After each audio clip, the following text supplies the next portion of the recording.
Coming up on MacBreak Weekly, I, Micah Sargent, am subbing in for Leo Laporte, and Apple has released a bunch of new products. We've got Andy Anatko here, Christina Warren, and joined by Shelly Brisbane, we break down what you need to know about the iPhone 17e, the new iPad Air, the new M5 chips, and the new Macs from Apple, plus some rumors of things to come. All of that coming up on MacBreak Weekly. Podcasts you love. From people you trust. This is Twit. This is MacBreak Weekly, episode 1014, recorded Tuesday, March 3rd, 2026. iPhone 17e, the enough phone. Hello. You're probably wondering what's going on because you do not hear Leo Laporte's voice. Well, that's because Leo's out. Ha ha ha. And I, Micah Sargent, am subbing in for him today. I believe he's in the very humid Florida. Yes, it is humid. And so I am excited to be joining you today for this, the show known as MacBreak Weekly, where we talk all things Apple all the time. Very excited to be here today in the new era of MacBreak Weekly. Let's kick things off by talking to my neighbor to the north. Hello, Christina Warren. Hello. I'm so happy to be here. Happy M5 Day to all who celebrate. Oh, yeah, that's right. It is the M5 day. Yes. And we are also joined by my neighbor to the south, Shelly Brisbane. Hello, Shelly. I was wondering what you were going to do with that, Micah. And happy Pi Day in 3 days for those who celebrate that, including me. And last but not least, my neighbor to the east, it's Andy Anatko. Hello, Andy. I am very, very proud to be this show's first and primary line of defense against any incursion from Hessian mercenaries. We are stand ready to defend these borders once again. And you should be proud that you're there to do it. Thank you. This, of course, is our opportunity to talk about what we have heard from Apple. Yes, this morning I wake up and I head to apple.com/newsroom and I see that Apple has made it very difficult for me to do the shows that I need to do because there are a bunch of new products out. And I mean, look, we expected this, right? We've heard about the rumors. We knew that Apple was going to start rolling out products, that it was likely that these products would be rolled out not in some huge news event, but instead from the press releases of it all. And I think we should kick things off by talking about the new iPhone 17e.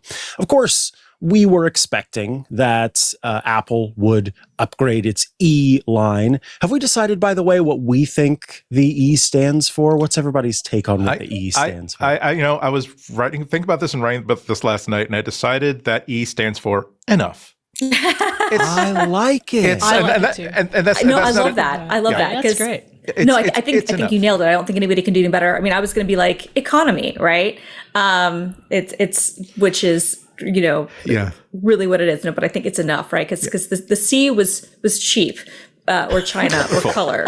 It was cheap, is what it was. I was going to try. Okay, true. I was going to try everybody or emerging or something, but yours is so much better. Yeah, enough. The iPhone 17, enough. And I think that does a good job of sort of encapsulating what we've seen with this model. One thing that we've seen from Apple, I think, lately, I think it was the Apple Watch where I saw it happen first, and maybe then AirPods after that. Apple has been doing a really good job, I feel, of getting a relative amount of feature parity across its lineup, such that there are perhaps not as clear distinctions between the line, which makes some of us who talk about this stuff regularly a little upset. But for the average consumer, really good. And in some ways, I think, Christina, good for us whenever someone asks us what device they should get, we can say, right. It's much easier now to say which one to get. No, I totally agree with you. And I think that this year, the enough, Andy, thank you for that, because this is just going to be the enough phone. Like that's what this is, I think becomes a fairly easy to recommend item if somebody is really on a budget. I still feel like, and this isn't true every iPhone year. Some years, like the basic iPhone is just not great. This year, like the basic iPhone 17 is so good at that price point that I do feel like it is difficult for me to talk to people and be like, okay, well, is there a way you can either finance or get $200 to go to, the full phone? But if you don't, for whatever reason, then there are plenty of people out there who maybe they need a work phone, maybe they need it for a kid, maybe they, just don't have the ability to spend the $200. I feel like, to your point, Micah, they have done a really good job of the feature parity that, okay, you don't have the the really good selfie camera, which was one of the biggest upgrades this year. Okay, the MagSafe isn't as fast. Okay, you have one camera instead of two. But by and large, you're going to have a best-in-class processor. You're going to have, fast enough Wi-Fi. You're going to have a good screen. You're going to have like a, water resistance. And it's going to do what you need it to do for a long time at a price point that, and I think this is going to be a theme of things we talk about, this show, that we used to be begging for Apple to kind of be in this realm, right? Like I think since the iPhone 10, when they really went to that $1,000 price point, it's been really difficult to be able to be like, oh, there's like a good, reliable every year iPhone that we can recommend. Like when the SE was out, the first year it was out, it was a best in class value, especially at $400. But as it was on the market for 2 or 3 years. So at a certain point, you're like, I don't know if I can really recommend you buying this. Now I feel like because to your point, the features have been so similar across the line for the average consumer. And this is true in the iPad as well, which we can talk about a little bit. It becomes harder for us who try to draw those lines, but I think much easier to just tell the average person, yeah, you can just get the basic and you're still going to have a great time. Yeah, and you don't have to have that maybe opportunity for regret or worry or concern, like, okay, but you're missing out. I think too, to some extent, it gives us an opportunity to learn what Apple almost considers perhaps table stakes. Yeah. I find it interesting that MagSafe is a component of this phone, for example. I was an early skeptic of the wireless charging technology in the sense of I always felt like, well, it still has a wire that's connected to the charger, so it's not really wireless. And so it really bothered me whenever wireless charging first took off. But now I'm a wireless charging person everywhere, MagSafe everywhere. It's great. Yeah. Andy, go ahead. I'm sorry, I was going to jump in because that's such a good point. That the thing is, like, MagSafe offers benefits beyond wireless charging. Like, it is now the de facto standard for how do you attach an accessory to this device. It will probably, hey, here's a battery, it just simply clips on. How do I attach this to a stand or a tripod? Well, MagSafe will just click right on.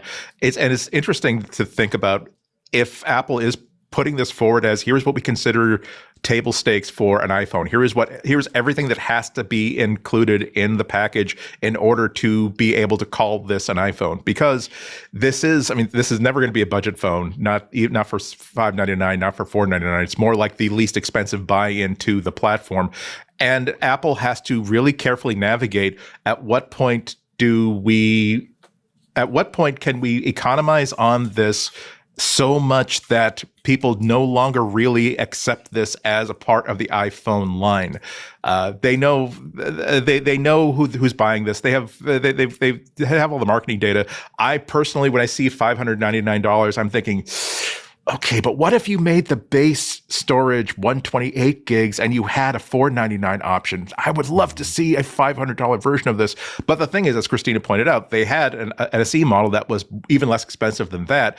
Apple, I'm not saying that was a bad idea. I love the idea of the most affordable iPhone possible. But the thing is, they have all the data that they collected during the sales of that phone. So if they decided to position this as a $599 entry model phone, it's because they are informed by what happened when they really, really super broke the $500 barrier, and they decided that either A, that's not necessary, or B, a phone that we can build at that price is going to break people's perception of, oh my God, I can't believe I finally own an iPhone, or a kid thinking, oh God, I'm so glad that I no longer have like that sort of like Walgreens brand Android phone, and now I have an iPhone.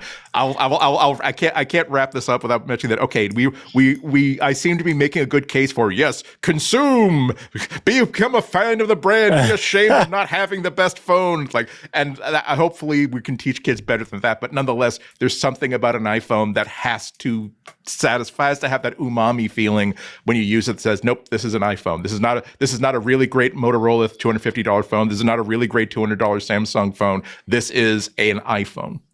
I want to go back to what Christina was saying about the SE, because there's another way that's a really good comparison. The SE came out and was left fallow for a couple of years. And so I always imagined the every person, the not me and not you, walking into an Apple store, or probably more likely a carrier store, and they're saying, I want an iPhone. And they're pointed to the SE because it's the budget phone. It's the most affordable. Here it is. It doesn't come in any colors, but it's affordable. And somebody says, they may not be fussed about high-end cameras or screens or some of those details. They may be willing to make those compromises. But the minute they say, so how old is this model? Oh, it's been around a little while, a couple of years maybe, but Apple has made a commitment, it seems, and they can change on a dime, but by coming out with the SE the 16E last year and a 17E this year, they seem to be indicating that they can make a commitment to this level of phone. And we can argue back and forth about whether the features that were missing from the 16E or even the ones that are missing from the 17E are ones that would be deal breakers for us. But the fact is, if you can sell a phone that has come out even more recently than the fancy phone over here that you can't afford because it's $1,100, there's going to be a subset of customers who's going to be reassured by that. Even if they're not the people that get a new phone every year, this is brand new. This is the 17E. This just came out last year. It's the 16E. Oh, it's the SE. Let me get the dust off of that for you. I think that's going to make a difference. And as Andy said, it would be nice if it were lower. I would love a $400 version of the phone, a $500 version of the phone. I don't get my way, but at least it's something that I can very easily recommend. And I should say, I recommended the 16E to a few people, and I told them the limitations were MagSafe charging, basically, because I don't think many of those folks cared about ProMotion or always on display to the extent we might. But the 17E is really going to be a good recommendation, as is the whole 17 line if people have more money to spend.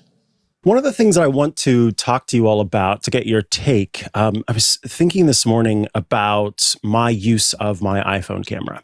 And while I don't necessarily think about switching between lenses, what I have noticed when I really think about my behavior is that I do regularly use different zoom levels, which means that I am using different lenses. But I didn't really think about it that way until I sort of really focused on it. And so the lens system on my iPhone is something that I have found to be valuable and worth what it offers.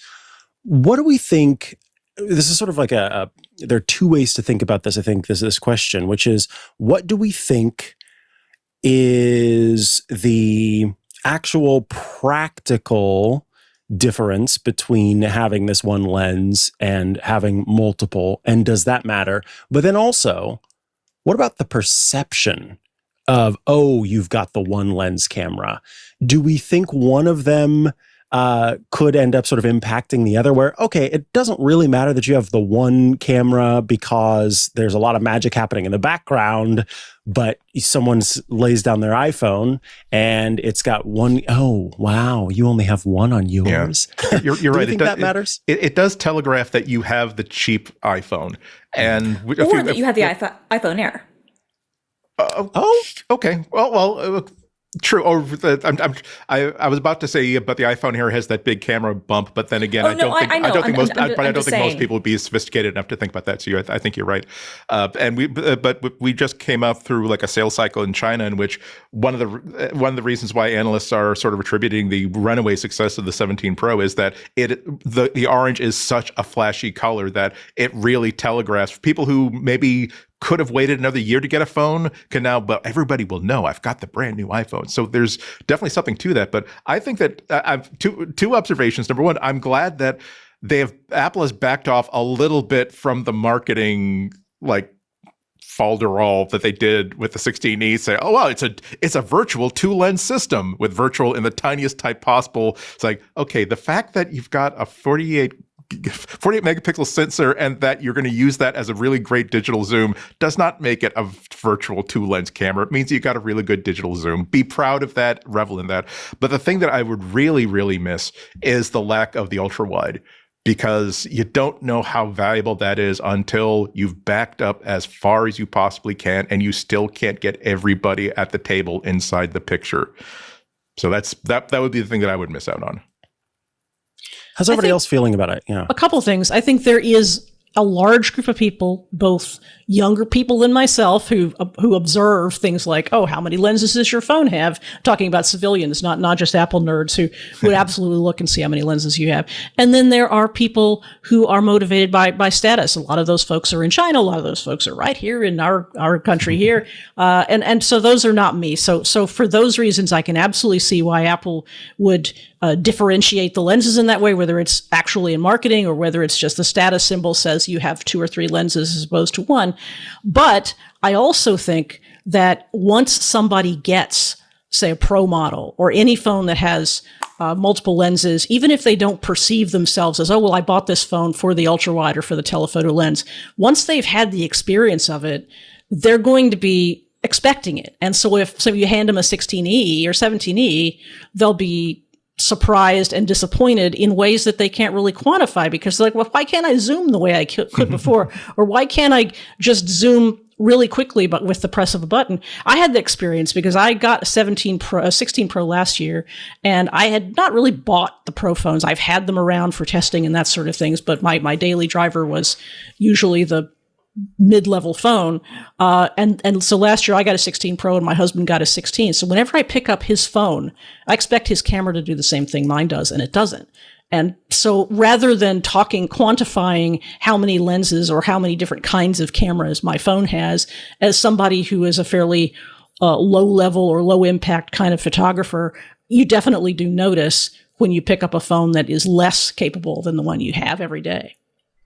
Yeah, I would agree with that. I mean, I think that if you are going from one phone that had more features to one that has less, that can be more noticeable, especially in your camera. Although I also think that it kind of depends on what you wind up using your camera for. Like my mom has had the Pro Max series for a couple of versions. I think she had the 13 or 14 Pro Max, and then she had the 16 Pro Max, or the 15 Pro Max rather, and maybe she had the 12, maybe then the 15, and then this year she opted to get an iPhone Air, which is actually, ironically, the same camera that I can tell. They might claim to do a few other things in the back end, but I think this makes the iPhone Air an even worse value for a lot of people because it's essentially the same optics that are in the $600 phone, but it's $1,000 phone. It's super thin and it's great. And that was honestly why she bought it. And I think that she did like send me some photos, one that she took with my dad's camera, which I think is like an iPhone 14 Plus. So it has 2 cameras and one on hers. And she was like, why does his look different? And I was like, well, I think they both look great, but you do have a better single lens camera. But to your point, Shelly, if you're used to being able to, adjust things more, and he didn't even have a Pro, he just had the standard camera, which I guess, gave the wide angle, you can get different types of views. For the types of photos that she's taking, it doesn't demonstrably matter. And I don't think it does. And I think that by the time she upgrades her phone again, if they do still have an Air model, they will have figured out how to put multiple lenses in that camera.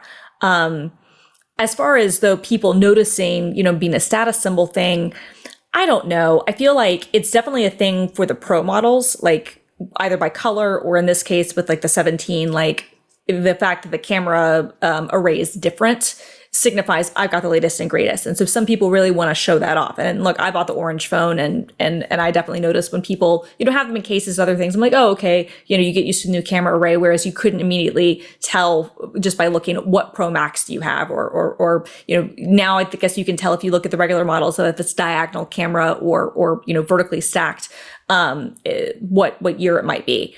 But I don't know how much that will matter. Someone Joe in the Discord said that he thinks that the front-facing camera matters more to a lot of people. And I would actually agree with that. I think at this point, that's the camera that a lot of people use just as much, if not more, than their rear-facing cameras. And that is the one area, and it makes total sense, because if they did put the good front-facing camera in this phone, you would have zero reason to buy, the regular 17. That this would be the one thing, I think, for anybody who's like looking at getting the 17E. It's like, okay, how much are you using FaceTime? How much are you doing selfie videos, recording for TikToks and Instagram Reels, other things? Because if you are, the upgrades are good enough in this new version that it might be worth spending the $200. If you're not, and if you're like, look, I'm fine with what my camera was before, what the system was on my older phone, I don't think it matters. But I don't know. I mean, school kids are mean, and they'll find ways to other people. At the same time, I don't feel like this is one of those things like, oh no, you only have the $600 iPhone. Like, come on. At least my parents are still together. Well, going back to my example of our civilian who goes into the Apple store or the carrier store, that selfie camera is a good opportunity for them to compare. You pick up two phones and you open up the selfie camera. You don't even have to do anything. You just open it up and there it is, and you can see the difference. And that might tip somebody over who would buy a better phone than otherwise would. Of course, you can point the other camera and show the wide angle and the telephoto and stuff like that. But it's less compelling inside of an Apple store than it would be on a mountain peak or at your family reunion dinner. Yeah.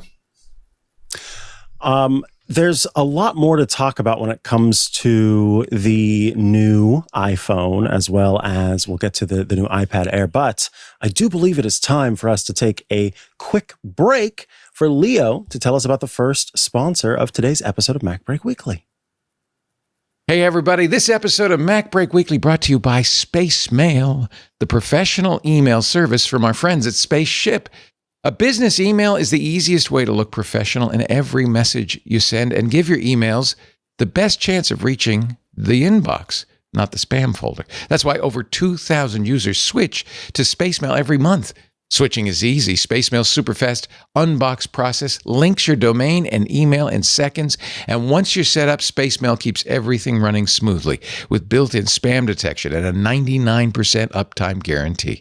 New features are shaped by you, user feedback, and built around your needs. There's a built-in calendar, an AI email assistant. There are great iOS and Android apps for email on the go. All of that chosen by Spacemail users, with more to come. Spacemail is a key part of the wider Spaceship universe. We love Spaceship, and I know if you're a regular user, you know Spaceship offers some of the best prices on domains, plus all the add-ins you might need, including VPNs, website builders, hosting, and more. So whether you're building something big or launching your first idea, Spacemail gives you a pro email address without the pro-level price tag.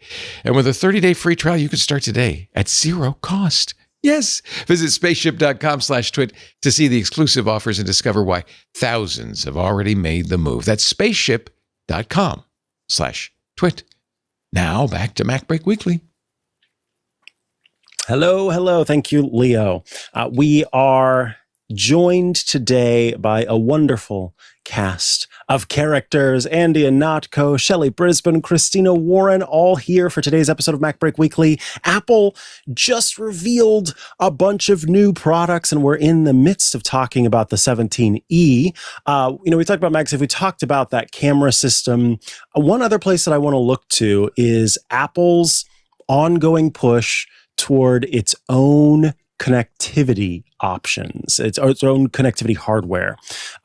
I'll be honest with you that when I first heard about the iPhone 17 and the C1X and the modem that we would have in it, I was a little worried. I thought, okay, I get that Apple wants to move to its own hardware, but we haven't had an opportunity for this to be a tried and tested thing, which made me, at times when I was having issues with Bluetooth or I was having issues with cellular connection, obviously the first thing I'm going to think is it because Apple's new modem is causing these issues, or Apple's new connectivity chip is causing these issues? Or is it just genuinely, that something's going wrong, as often happens? So there's been a little bit of skepticism on my part, but we're seeing Apple roll out its connectivity and its modem across the entire lineup. And I just wanted to get everybody's kind of take on where things are as far as that goes. And if we think that Apple having sort of control over the design of this chip is going to have an impact over time on things like the reliability of the battery life expectations that we have when it comes to these phones. Well, it does seem like everything Apple does, pretty much across everything that they've announced yesterday and today, you could really smell how important battery life always is. Where all the way through, like the choice of CPUs, all the way through the choice of memory, there's always that sort of subtext of, and this is more power efficient. They want to make sure they always go forward, never backwards. Like some of these, we'll talk about other things later on, but like even with some of these devices, it's like, no, actually we've extended battery life. And so it really is the core philosophy of, if we design every widget inside this thing, we can optimize the entire widget from start to bottom in ways that we couldn't when we were relying on Qualcomm to give us our modem. So I think that's always going to be like the premier like advantage of switching to a custom modem, a custom Bluetooth chip, custom Wi-Fi chip, and thank goodness it's like, if there were any sort of a widespread issue with this brand new first generation, never released to the public before modem chip, it would have exploded by now. We're not even seeing like pockets of difficulty, which is quite a neat trick for Apple to pull off, or anybody to pull off, shipping something as important as a modem chip that has to work 100% of the time, also has to work without necessarily violating patents that Qualcomm owns that they don't have licensing access to. I mean, Apple Silicon in general is a success story, but that specifically gets its own little Lifetime Achievement Award this year, I think. I think it's interesting that they rolled the modems out into the lower end phones first, and that and the Air.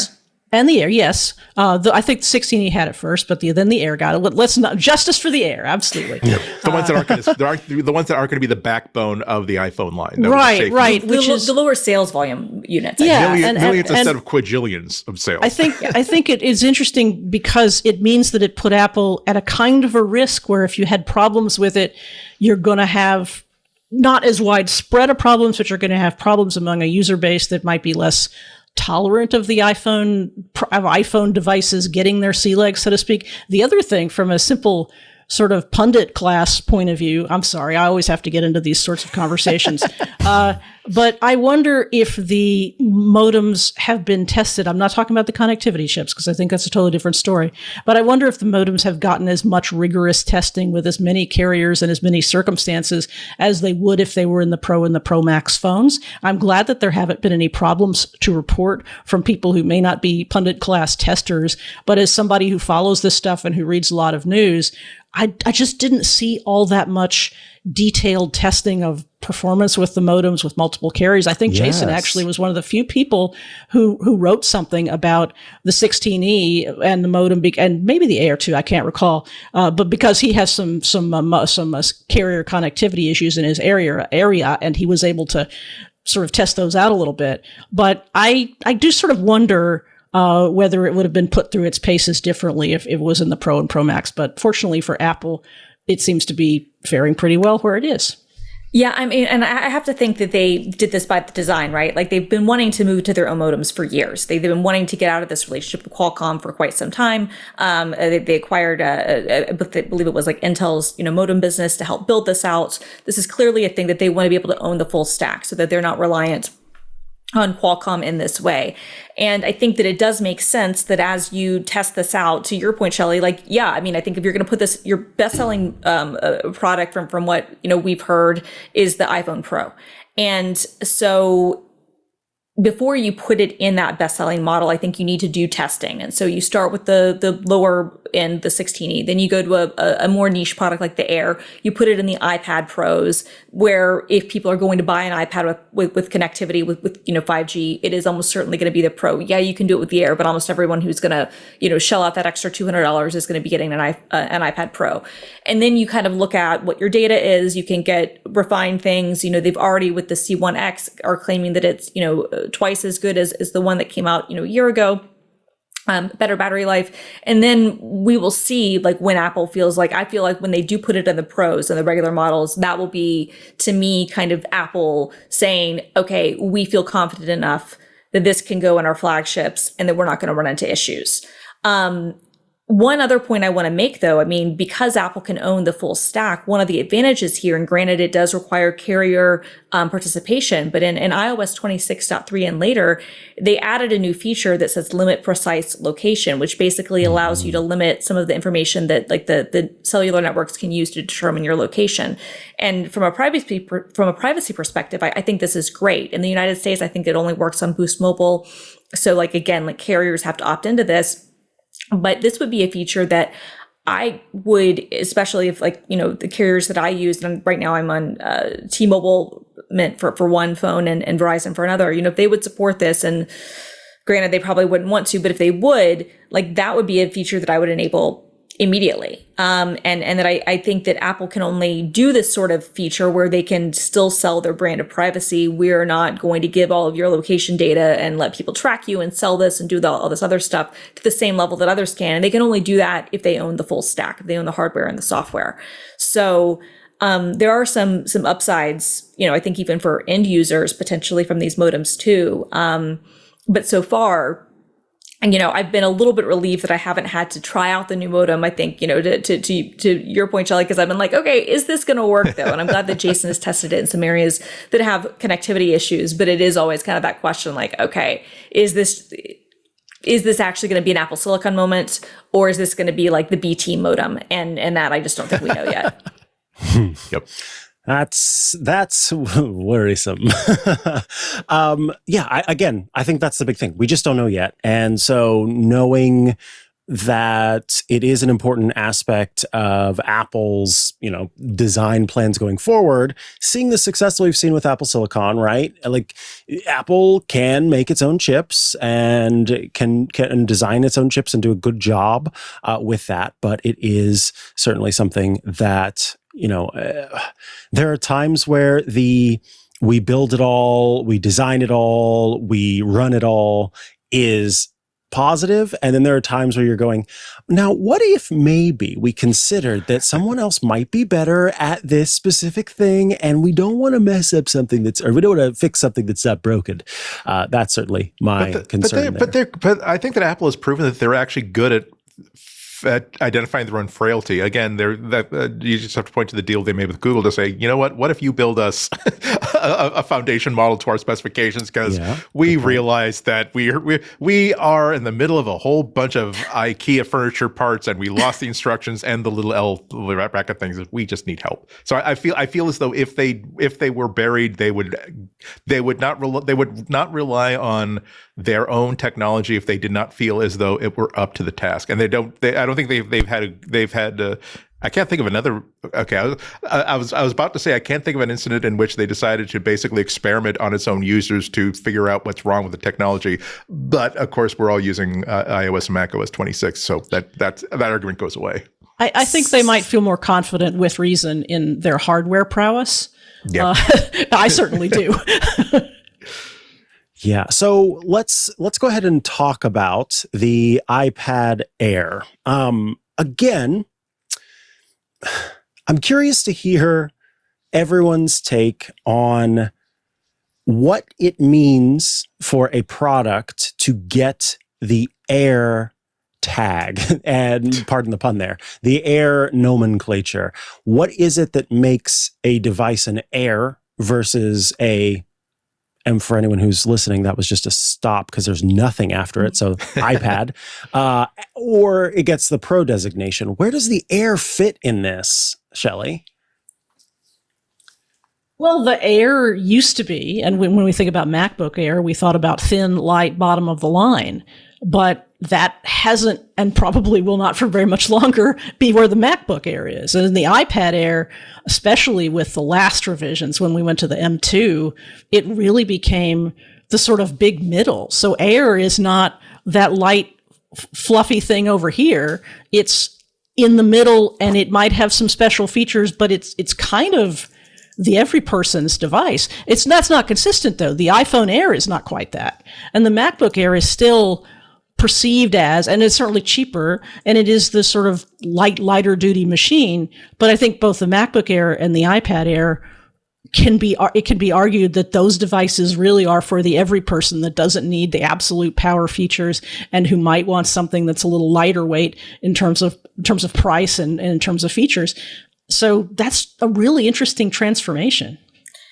Yeah, it really is. I mean, when you think about like when the Air was first introduced, 18 years ago or whenever it was, Steve Jobs pulling it out of an envelope, and it was very much this high-end aspirational product.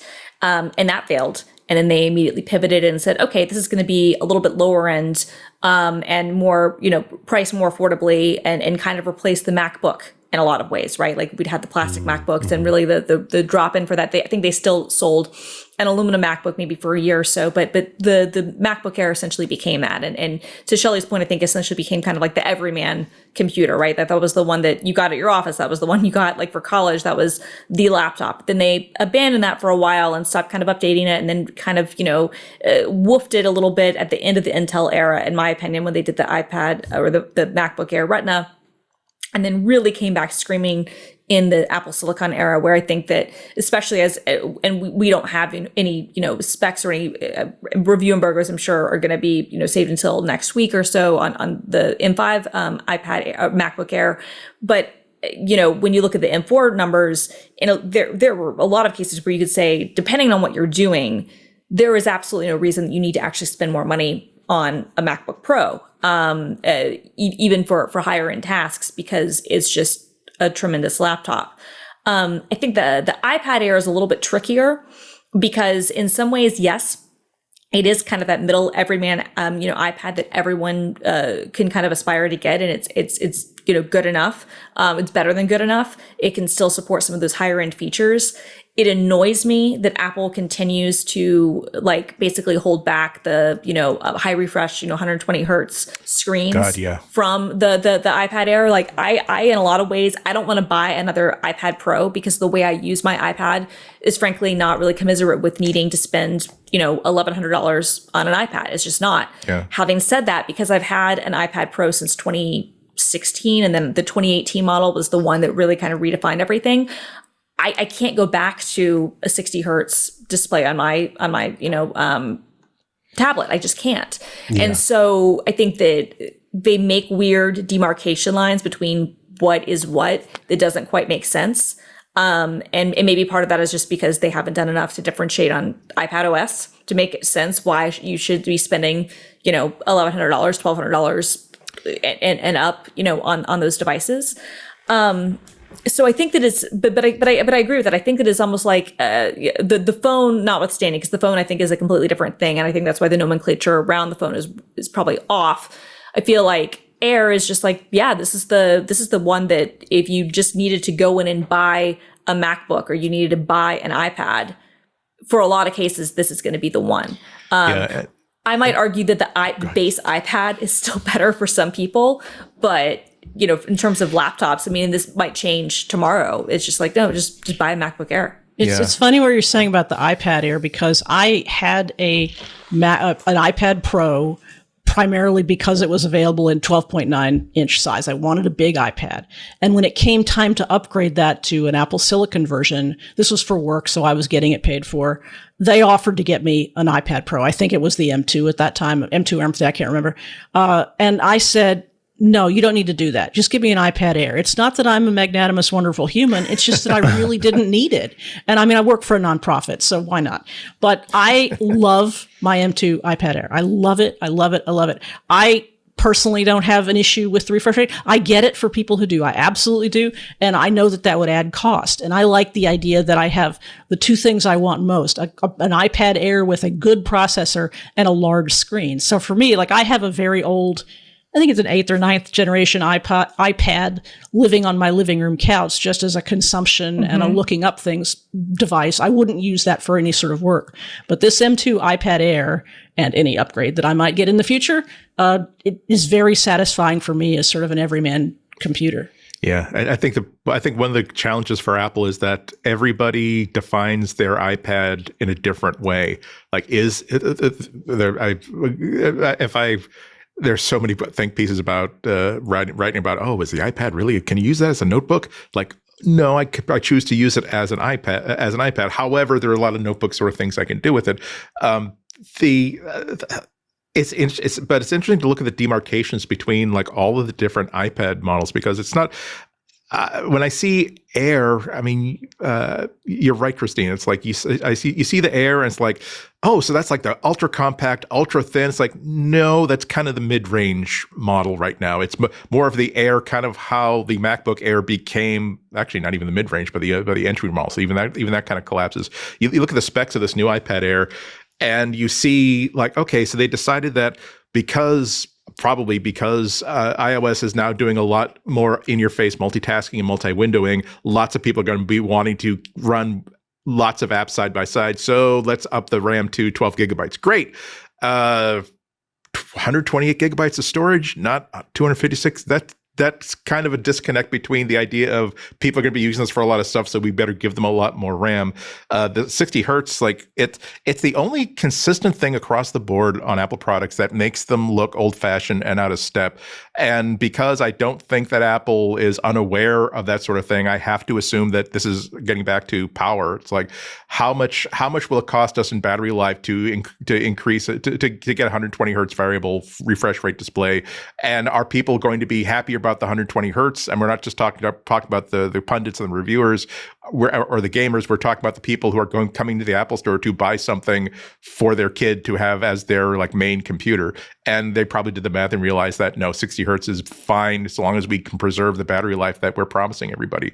Like even the Airs, like the CPU, it's an M4, but it's a binned M4, meaning it's kind of like, I don't want to say the rejects off the pile, but that's kind of like what binned means. It means that, okay, some of the cores on these M4s are not functional or not up to spec, so therefore we're not going to put them in like the MacBook Pro or the Air or something like that. But if we have we have them, they're manufactured, the rest of the cores work, so they're still more than powerful enough for an iPad.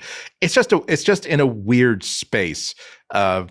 I had to kind of refresh myself in the last minute. Again, what is the difference between the iPad Nothing and everything else? And of course, the big difference is that the iPad Nothing is A series CPU, which is fine for a lot of people, and also it's the $329 price point, which to me is the most spectacular bargain that Apple offers anywhere, and nothing can challenge that. Nothing can be allowed to compete with that. Nothing can taint that no matter what Apple might be proposing. But it does get confusing. The longer a product line goes, the more you type saying, well, we need something that's between this platform and this platform. What do we call it that makes sense?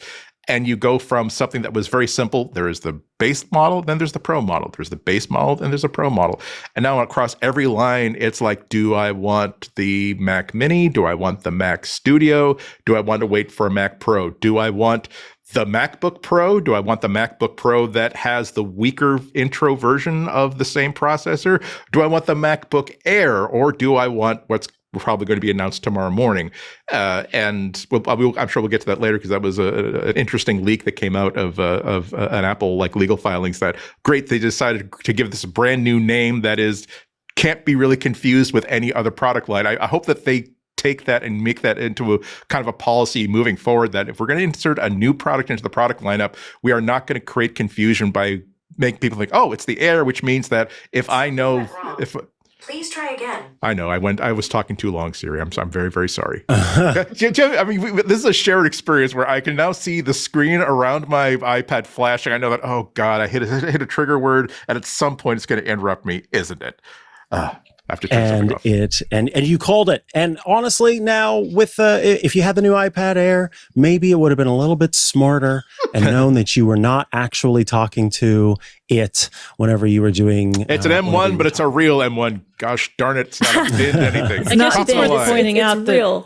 I guess it's worth pointing out that the iPad Air, unlike the MacBook Air, did come out in the middle of the line to begin with, and the Air at that point was to do with its thinness, and it. It's more on an iPad Pro form factor. It is thinner than the basic iPad, but it's pretty much the same as the iPad Pro. So it's like, wait, what does Air mean? Yeah, exactly. And yet, when you look at the physical specs of the MacBook Air, I think it's been a couple of years since I checked it out, but it's thinner at it's thinner, definitely thinner at its thinnest edge than the MacBook Pro, but at its thickest edge, meaning how thick a thing can you wedge into your bag? It's still not that much thinner than a MacBook Pro. And the weight is not that much different. I have an M1 M1 MacBook Air and an M2 MacBook Pro, and they're very physically identical in terms of weight and just heft.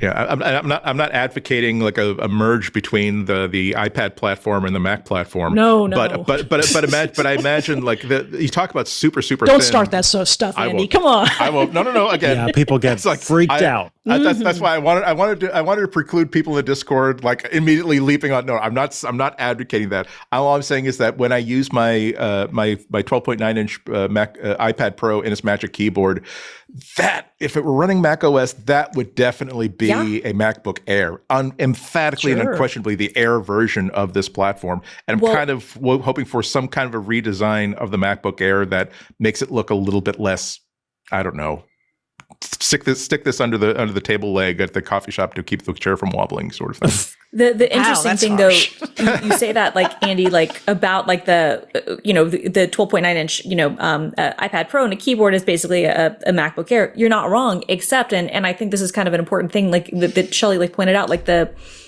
amount of storage you're getting. This is the interesting thing. And all the other products that Apple released this week so far, the iPhone 17e now has 256 basic storage. They've upgraded like the basic storage on all the MacBook Pros to 1 terabyte, the MacBook Air to 512. But on the iPad Air, it's still 128 gigabytes. Yeah. It's weird. Which is egregious. It's very weird. Which is egregious because I was going to buy my mom an iPad Air for Christmas. We wound up getting the regular iPad for a couple of reasons. One, because she was coming off of an 8-year-old iPad, so for her anything was going to be a really nice upgrade. But two, and this was the real thing, I didn't want to get her the 128 gigabyte version and then to get the 256 gigabyte version. We're now talking $700 for an iPad that she's only going to use to watch Netflix on. And I can't do that, right? I'm like, no, I will spend, $500 with a case, but I'm not going to spend, upwards of $800, $500 with a case in AppleCare. I'm not going to spend upwards of $800, because that is MacBook Air money. Like that literally becomes MacBook Air money. And so that is where I sometimes like look at where this line is. And I'm like, okay, once you add a keyboard, once you add other stuff, you actually are priced much higher than a MacBook Air would be to get all the accoutrements for whether your iPad Air or your iPad Pro. And that I think is interesting, right? And I think that's a problem with the iPad line in general, except for the base model, which I agree with you, Andy. I think that's one of the best deals in tech, $329. But everything else, it's like, by the time you add in all the accessories that Apple claims you kind of need to really use this thing, you're using a subpar operating system, and it now costs more than a very good and non-bend, like laptop that has an actual operating system. Yeah. Granted, it has a touchscreen. It can do things that you can't otherwise. I understand all that. But I'm like, okay, if you're going to go as far as buying the keyboard and buying all that other stuff, I don't know, guys. If that's the primary use case, you're probably better off and saving more money getting a regular iPad and getting a MacBook Air. Yeah, you're absolutely right. I spent as much on my MacBook, my iPad Pro, and the Magic Keyboard, even though I brought the Magic Keyboard on drop, like for like half price after I found whatever. Even so, that's about the amount of money for this 512 gigabyte machine that I could have spent on certainly a mid-range Windows laptop, a really hot mid-range Windows laptop, or a very, very good MacBook Air. And again, it's so weird that you cannot quantify what is it that draws an iPad owner to having an iPad.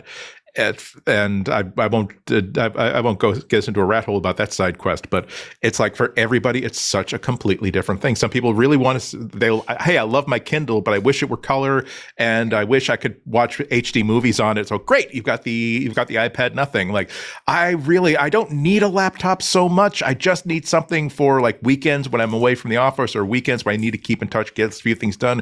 Great, maybe the iPad Air, only if it'll still cost you as much as, again, an inexpensive mid-range Windows notebook, but it'll be more stable and less trouble with it. It's just really, really weird to try to quantify that, and I think that's probably the reason why there are so many damn models of these things, because Apple knows that, again, it knows its customers. It knows that it's selling to a lot of different people for a lot of different reasons. It has to put the chips on the roulette table and cover as many bets as possible.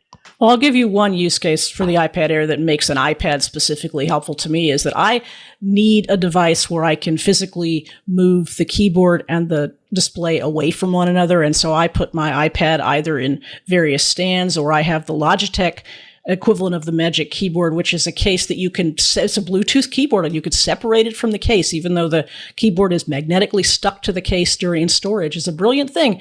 And I don't have to have the two pieces together. I have my iPad right here in its stand, separate from its keyboard. And I use the iPad as a teleprompter also when I'm talking into microphones.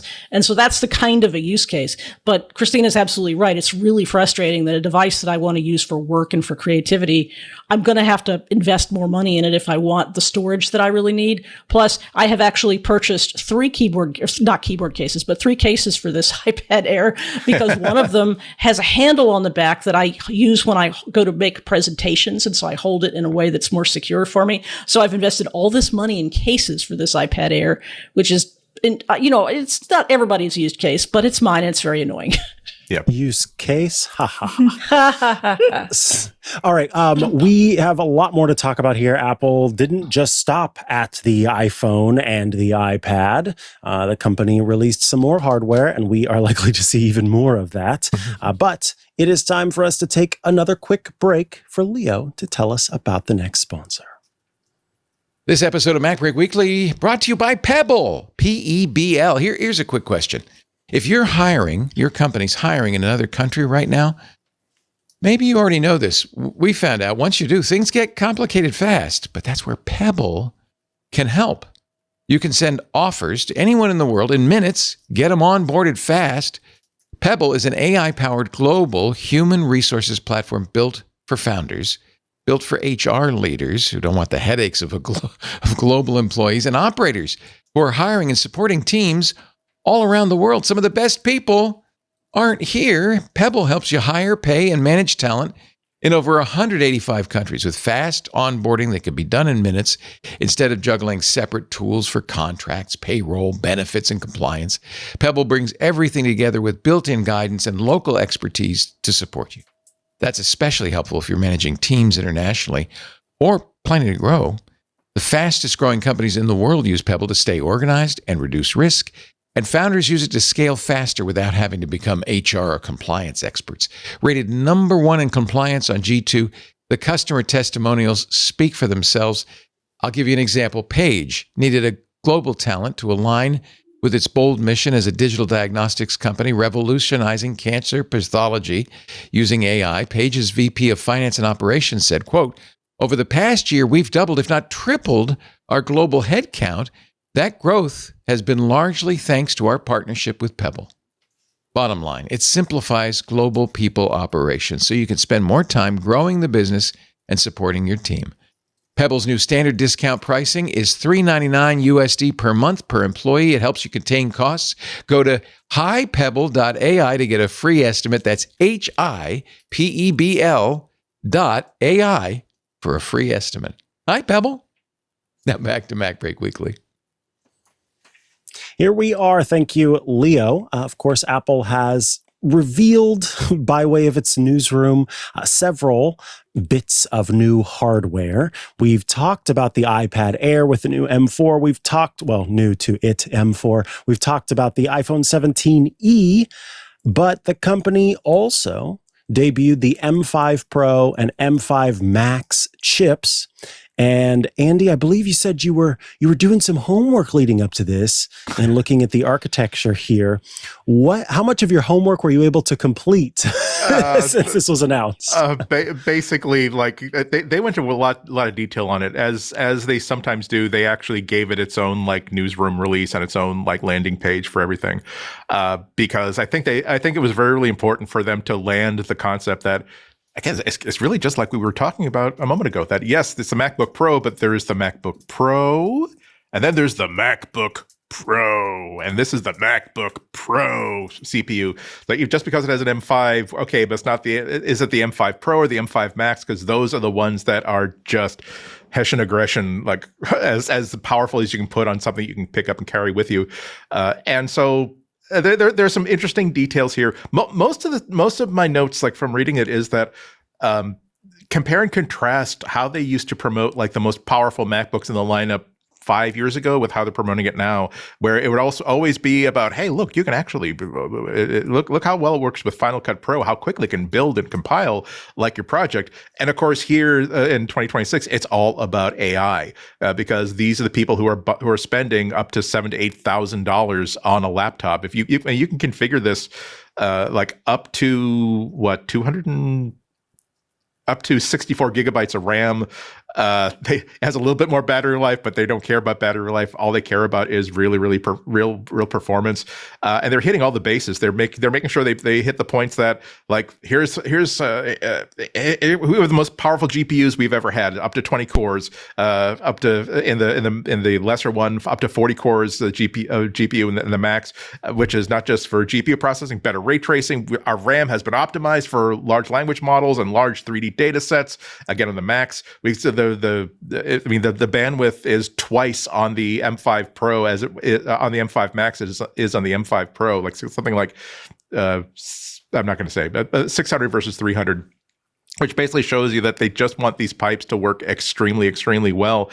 And the broadness of this is that this was actually in a caption on one of the illustrations, but I thought that it was significant that they were saying. They're basically talking about, if you are a developer, we know that you're probably going to be interested in agentic code generation, Xcode. This is the CPU you want for basically agentic assistance in developing software, because these are the people with the money and the budget to basically max out pretty much anything.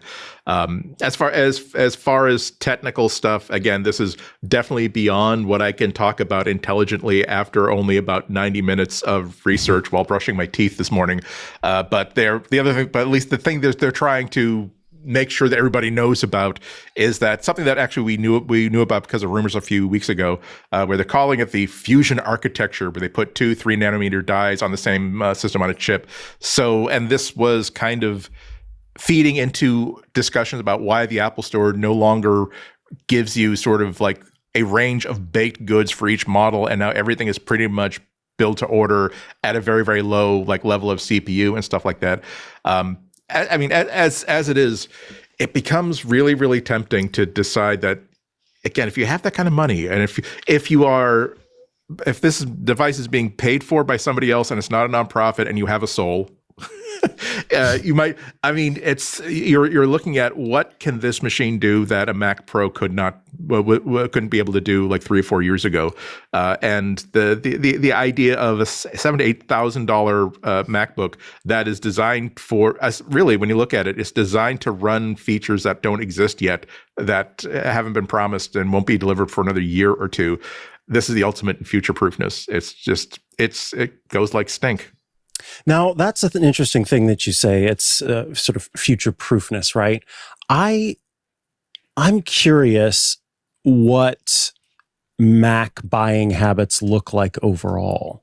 The reason I say that is because when we hear from people in our community, it does seem like buying happens perhaps more often than you would see from the average person, right? And so there is, I think my MacBook Air is an M1, it's an M2. It's an M2. My Mac Studio is an M1, and these machines are still fantastic. Yep. They still I'm running an M1 so MacBook well. Pro, and I've been waiting for a really good performance excuse to upgrade, because I've been sort of in my own books. I've been upgrade eligible for the past 2 years, but nothing I've looked at has said that this is going to be a transformative experience on my 4 or 5 year old M1 MacBook Pro. I think the M5 series, even the base model, might be the reason why I upgrade this year, but not necessarily even.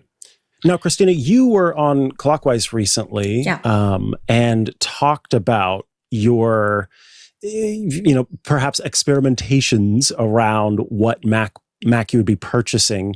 Has any of that changed since we last spoke? Or maybe you could clue for people who don't watch that show or listen to that show. So I already had an M4 Mac Mini, but I didn't know, and obviously didn't introduce a new one. I had been concerned that if they introduced any sort of refresh to that device, that it would be priced higher than it currently is, especially if you get it in the education store. And so I was like, that's a really good kind of all around computer. Should I go ahead and buy one leading up to this? I did not. But I do have an M3 M3 MacBook Pro Max, M3 Max MacBook Pro 14-inch. And I replaced that with an M1 MacBook Pro, M1 Max MacBook Pro 14-inch. And I have to be honest with you. I wish in some ways that I'd kept that M1 Max, because I think that it had 64 gigs of RAM. My current machine has 128. I don't know, in some of the LLM stuff that I do, and I do a lot of local LLM stuff, I don't know how much that would have mattered, especially as I've had access to other devices that have, more memory. And the battery life on it has been not as good, because it's a beefier machine and whatnot. Like there are these things that I'm thinking about. I don't know if the M3 was a great year. Let me just put it that way. I feel like the M1 was like a fantastic year, and I think the M4 year was really strong. We'll have to wait to see like what the M5 year looks like.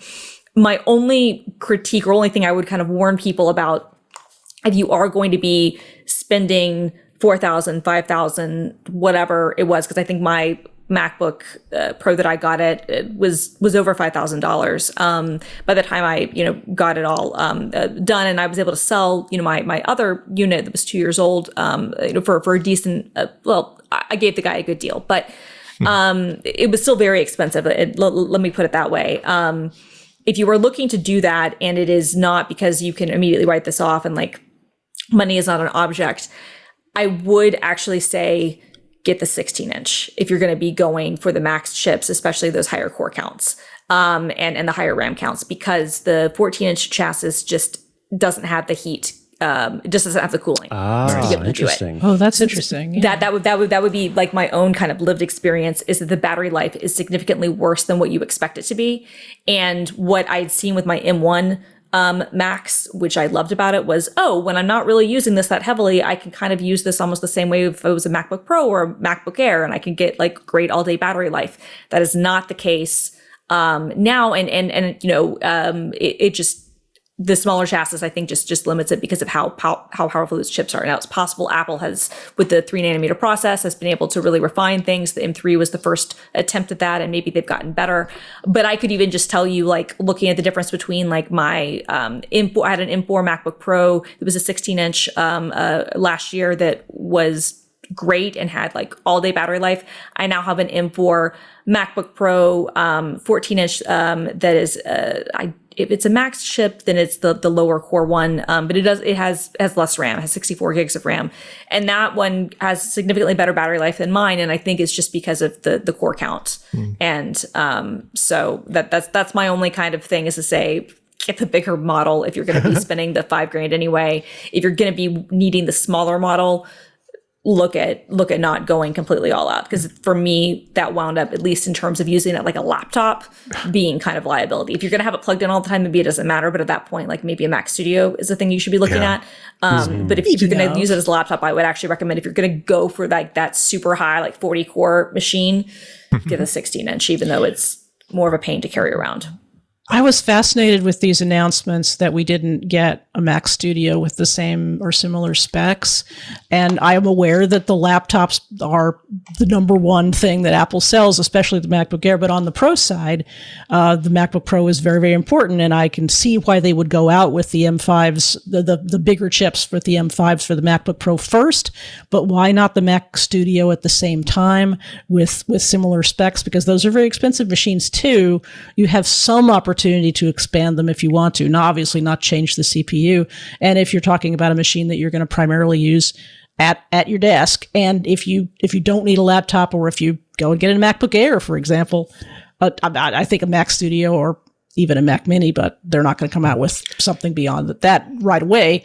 I'm just really surprised that the Mac Studio has not been something that has been kept right up to date with the chips as quickly as the MacBook Pro, especially since we're promoting this fusion architecture that Andy was talking about. I imagine that it has to do with production quantity, that if you can only make so many of these M5 Pros and Maxes, you want to put them in the machines that you sell as many as you can possibly make. But of course, that's just a guess. But I'm speaking from the point of view of someone who, again, has some money under the mattress for an upgrade to a MacBook. And I don't think I've ever been more confused as to what I'm going to do. I mean, one of the things I wanted to ask you, Christina, like initially, just in the context of a MacBook Pro, is that what is the benefit of, if I have a fixed, not that I have $5,000 to spend on a notebook, but conceivably, if that were my budget, or $4,000 were my budget, how do you navigate the difference between, I'm going to get the hottest CPU I can, figuratively and literally, I can possibly get for that money, and then whatever RAM I have, whatever storage I have, I'll just deal with, versus I'm gonna settle for a less cooked machine like the entry-level CPU that's in the MacBook Pro M5, and have the money in the budget to max out RAM and not max out, but get so much storage that I never really have to worry about SSDs.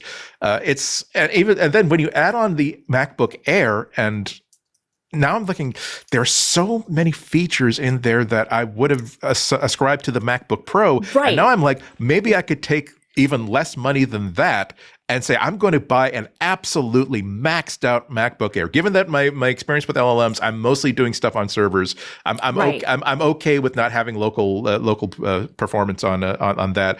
It's like, where do I put all of this money, and can I just max out something versus get the cheap version of the best? Like, yeah, I mean, I honestly, I think it's a great point, right? It's confusing, and I think it depends on what you're doing. If you're primarily doing, kind of day-to-day work stuff, maybe a little bit of video editing and other things, like I honestly say, depending on the number of displays you're going to connect to, I mean, that has to be a consideration.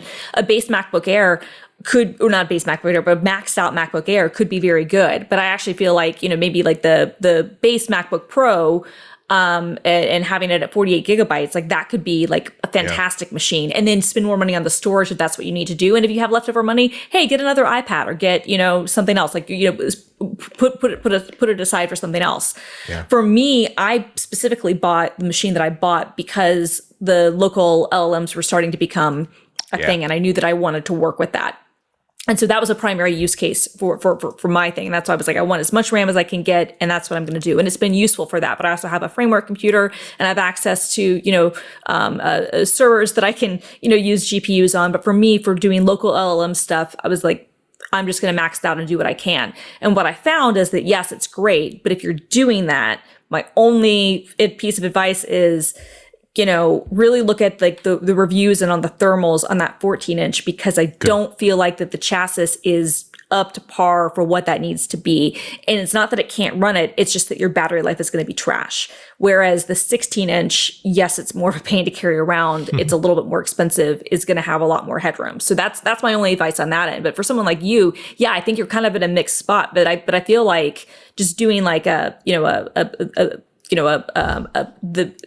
M5 Pro chip, with like the 18, core, 20 core and, 64 gigs of RAM would be like amazing, right? And then you could spend presumably some of that money. Like I just put this out there.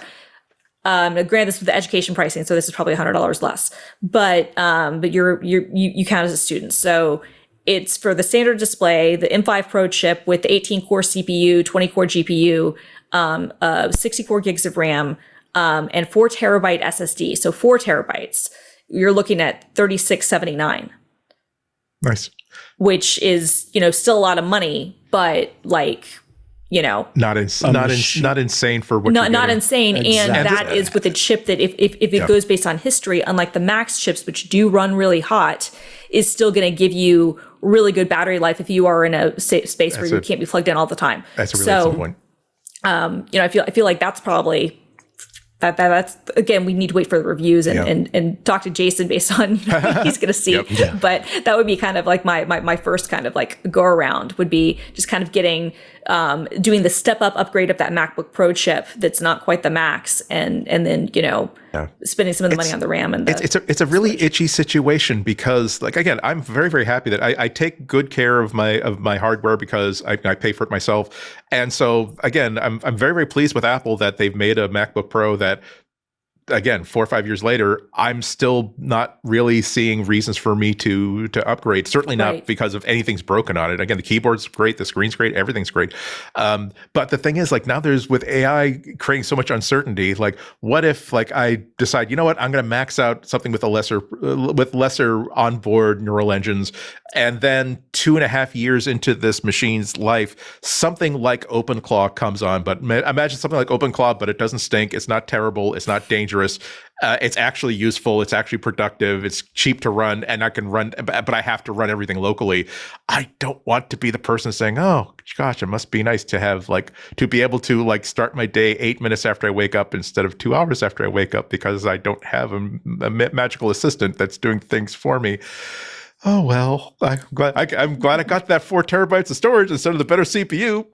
Right. No, I mean, I think that's a great point. But at the same time, like, OpenClaw runs really well on a base MacBook Mini or Mac Mini. Right. So I think, it kind of comes down to more local elements again. And obviously it's because it's not local. But if you're to have a local one, and you're right, that could happen. What could also happen, though, I mean, I always feel like it's my going philosophy is always like, buy for what is today and not tomorrow. And I do feel like I maybe got a little ahead of myself last time, where I probably would have been better off waiting a year to upgrade my laptop, to be honest with you. I feel like this is probably a much better year to upgrade. And if you were going to go all out. My only advice would be, if you were going to, do the full max chip to get the 128 gigabytes, because you've got to do that to get the maximum RAM. Yeah.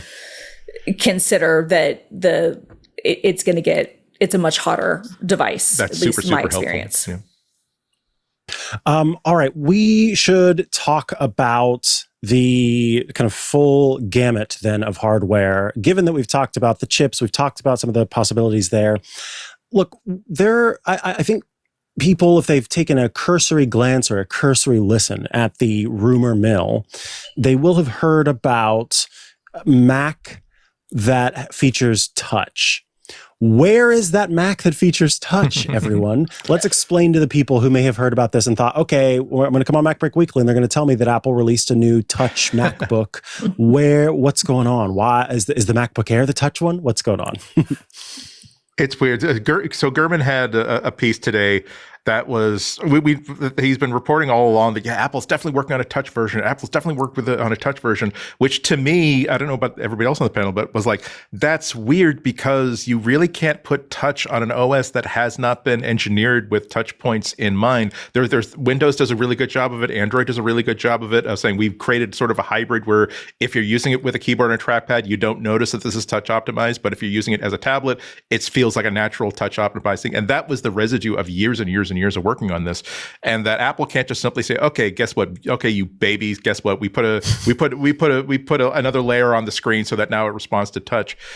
So my feeling has always been that unless there is like an amazing, huge, like 2-day festival of Palooza at WWDC teaching developers of here's all the stuff that we've redesigned for touch and here's how your apps are going to have to respond to it.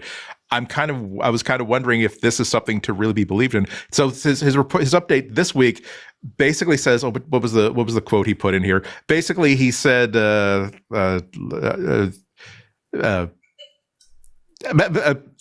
basically he said that it's going to be like the most minimal sort of thing ever. I'm sorry. The point and click interface will remain at the forefront, and touch will be completely optional, which gets me blinking hard because that does seem to mean that we are not going to be really, we snuck some things into liquid glass that will make sense once we release this machine. But if all it is that great. So now, like, if I'm scrolling, I could just be holding with my thumbs like a Nintendo Switch and scroll that way. Again, I would much rather have the extra storage or the extra RAM than have this touch version. I really feel as though they missed that bus 8 years ago at minimum, and now they just have to be happy with the fact that they've got us buying 2 different pieces of hardware depending on whether we want touch or not. And if they're going to do it, shouldn't it just be a developer kit? Because you're obviously going to have to get developers bought in a big way for this to work. Well, I mean, I think that maybe not. I mean, I think that when you look at the hubris with the Vision Pro, which I don't know if they learned their lesson from, Apple very much expects that they can just release a new product and the developers will come. Vision Pro, they did not. I think the Mac is a little bit different. And I think that depending on, I never expected us to get touched this week. I was like, that seems far off. If they're going to do it, that would be a thing that they would have to show off. I think with probably a developer kit. It would be a moment in the history of Macintosh. Well, for sure. It would never be we're going to do press releases and invite the press to some cities. It'd be like, no, this is going to be like an actual huge, massive event. And so to me, I'm like, okay, you're either going to release it in, maybe announce some aspects of it at WWDC and then show off, maybe even a redesigned, iMac, because that would be like a really ideal touch computer, to be honest with you. For kiosks. Far more than even the laptops. I feel like that was one where the screen is the computer, and you could make a very good argument to be like, okay, this is one where even if this is more optional, we can really show it off. But yeah, I mean, I do feel like they would probably expect developers to just be on board, but this might be a thing where, they might have to have some sort of dev kit, but I would expect earliest would be WWDC. I have no reason to doubt the reporting, and it does make sense, but I do also agree with you, Andy, that it feels late. The only thing that for me makes me feel like it probably is coming is when I looked at the way macOS has evolved over the years, but especially with 26. With Tahoe, I feel like some of the reason there's all this extra white space, which I personally loathe, is it seems like that is their way, especially if they're going to, half, blanket, is to be like, okay, well, we will have, bigger grab points on the bottom of the windows, right? Doesn't work super well for people with the trackpad, but it'll be good enough for a fat finger to be able to grab and adjust window sizes. To say nothing of gesture tracking, which is going to be on a whole new class of devices that maybe don't cost $3,500 and are actually practical. Right. Exactly. So yeah, I mean, it does feel like they've done a lot of work in that regard. I'm like, I feel like it's late, but I also feel like it's probably inevitable to some extent. And I feel like the way that people will use it will probably just kind of depend on how they grew up and what their interaction model is. Like you, Andy, I've used touch, devices on Windows and Android and things like that. And I typically, when it's locked into a keyboard, I don't touch the screen unless I'm trying to scroll something. I just don't even realize it exists. That said, if I turn it over, because I have an HP laptop that also I can draw on, that has a tablet capability, if I turn it over, or when I had a Surface Book and I could detach that then becomes like a completely different type of, experience. Yoga style devices are that's where I absolutely mourn Apple not jumping on board, because one of my favorite laptops ever was the Google Pixel Book that had, it was just a Chromebook, but it had a 360-degree hit. And it was my first daily, not loaner, but a daily driver, where the number of times I'm at a diner, I'm like, okay, guess what? I'm just here to read the comics. I'm going to fold the screen over, use it as an intent format, and just be able to scroll by tapping. Or I'm actually sitting in the commuter rail. I just want to read a book and scroll. All the different ways it can conform to what you want to do, and the keyboard is out of the way because it is irrelevant to this moment and this thing now. I would so love it if I could do that sort of thing with my Mac, and I agree. Don't know how they would do that. No, I mean, it'd be great because it would actually, in a lot of ways, it would do what Shelly is already doing with her iPad Air, right? Where she has the large iPad and has the multiple, cases and keyboards and whatnot for presentations and whatnot. I agree with you. I wish that they would give us a device like that could be more of a convertible and whatnot, but it doesn't seem like that I don't feel confident in. I don't think the rumors have indicated that's no, they haven't. Like they haven't. What we're going to get. No, they haven't. And that's what I'm saying. I don't feel like that would happen. I wish, though, that if they were going to, get into the touch way, that they would actually be like, okay, let's think about the ergonomic differences and ways that we can actually adapt things based on use case. Instead, though, I think it's just going to be another layer that, to your point, Andy, I would much rather have more base storage or more RAM or have those prices be a little bit better personally than paying extra for it. But at the same time, it's hard. I think you're talking about, Andy, you are a couple of years out. You've had money tucked away to be able to buy a new laptop. It's been hard for you too because they made such good ones. So at a certain point, you almost have to I'm not going to say invent features, but you have to do certain things to be like, okay, what's the Exactly. next level for us to actually get people to buy a new phone or a new laptop? I mean, this is the problem when you make really good devices, is that people keep them for a really long time.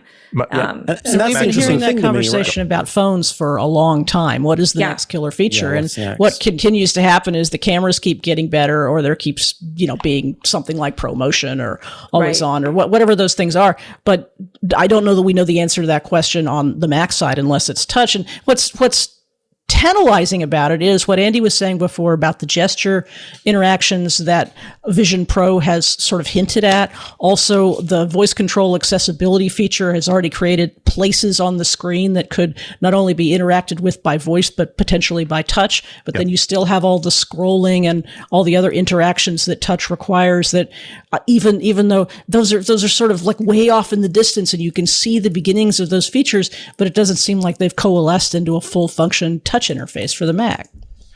Yeah.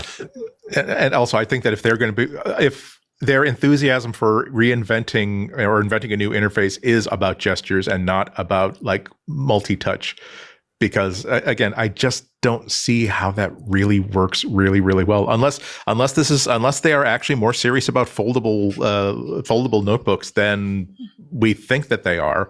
Because that's the ultimate in transformability. I mean, not tomorrow, right? I mean, perhaps they will be, but I know, but that's the point I make. It's like, well, whatever's coming out tomorrow is something that they want us to be excited about and anticipate. But that's clearly not what's happening.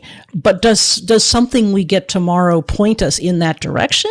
I don't know.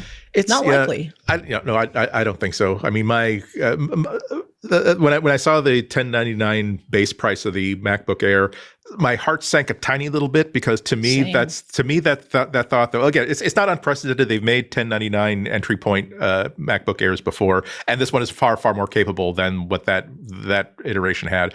But when I saw the $1099 price, I saw that discussion in the conference room saying, well, you know what, our quote unquote entry level MacBook isn't going to be $599 or $699. It's only going to be like $7 or $899. So now there's some elasticity in the base level of the of the MacBook Air. So it's still going to be great. Again, cheaper is always better. It's easy for any of us to poo-poo, oh God, but it's only like $150, $200 less. Why wouldn't you just like spend $200 more? But there are people that are just barely able to get at that $909. They're just barely able to get the $800 one that's look available at those at M1 Walmart. Airs that Walmart sold. Exactly. I mean, Yes. they went great. They did. They did. And I would go one step further. Like, I was disappointed to see the $1099 price point, even though I'm glad that they raised the base storage. But what I'm hopeful about, and we'll have to wait to see if the margins are, similar to what they were, I guess, on previous models, almost immediately you had Best Buy, you had Amazon, you had other retailers selling them far below the retail price and far even below like the education price. And granted, that doesn't help businesses who have to like maybe buy in bulk. But, for consumers, that I think changes things. And that's a thing that I think Apple hasn't quite wanted to address necessarily directly, is the fact that like their MSRP, at least on the base models, is tangible. It's fungible rather, especially on the MacBook Air. Amazon was selling the M4 Air for $749 at around Christmas time, which is a ridiculous, the good value. I was able to get an M2 Air with the 16 gig, for my sister on a Cyber Monday special for $600. I almost bid that one too. Oh, which yeah, was, I saw that. That I was like one of the best deals. I went to Best Buy and I was like, I don't care that this is 2 years old. This is 16 gigs of RAM, which is actually what I do care about.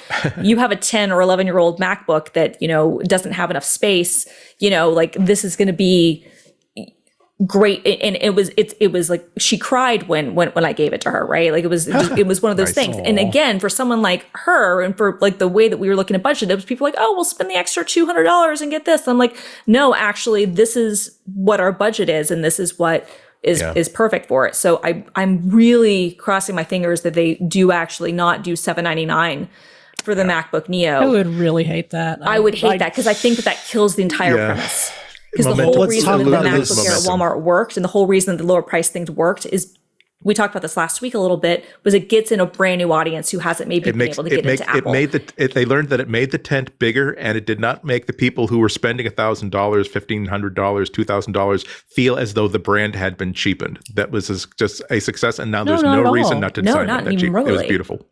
If anything, I think we all got excited because we could bring more people into it. Exactly. Yeah. When you really like a thing, and I think when you really like a thing and you give up on the hipster mindset of I have to gatekeep this, then yeah, you do. You want to share it with more people. You want to, and honestly, there's also a selfish aspect too, because then you're not trying to do support across multiple platforms, which is nice.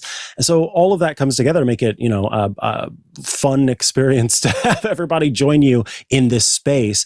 We need to talk a little bit more about this Neo, right? Because you go to apple.com and you go to the newsroom, there's no mention of a Neo. Apple seemingly has leaked its next product. This is at least according.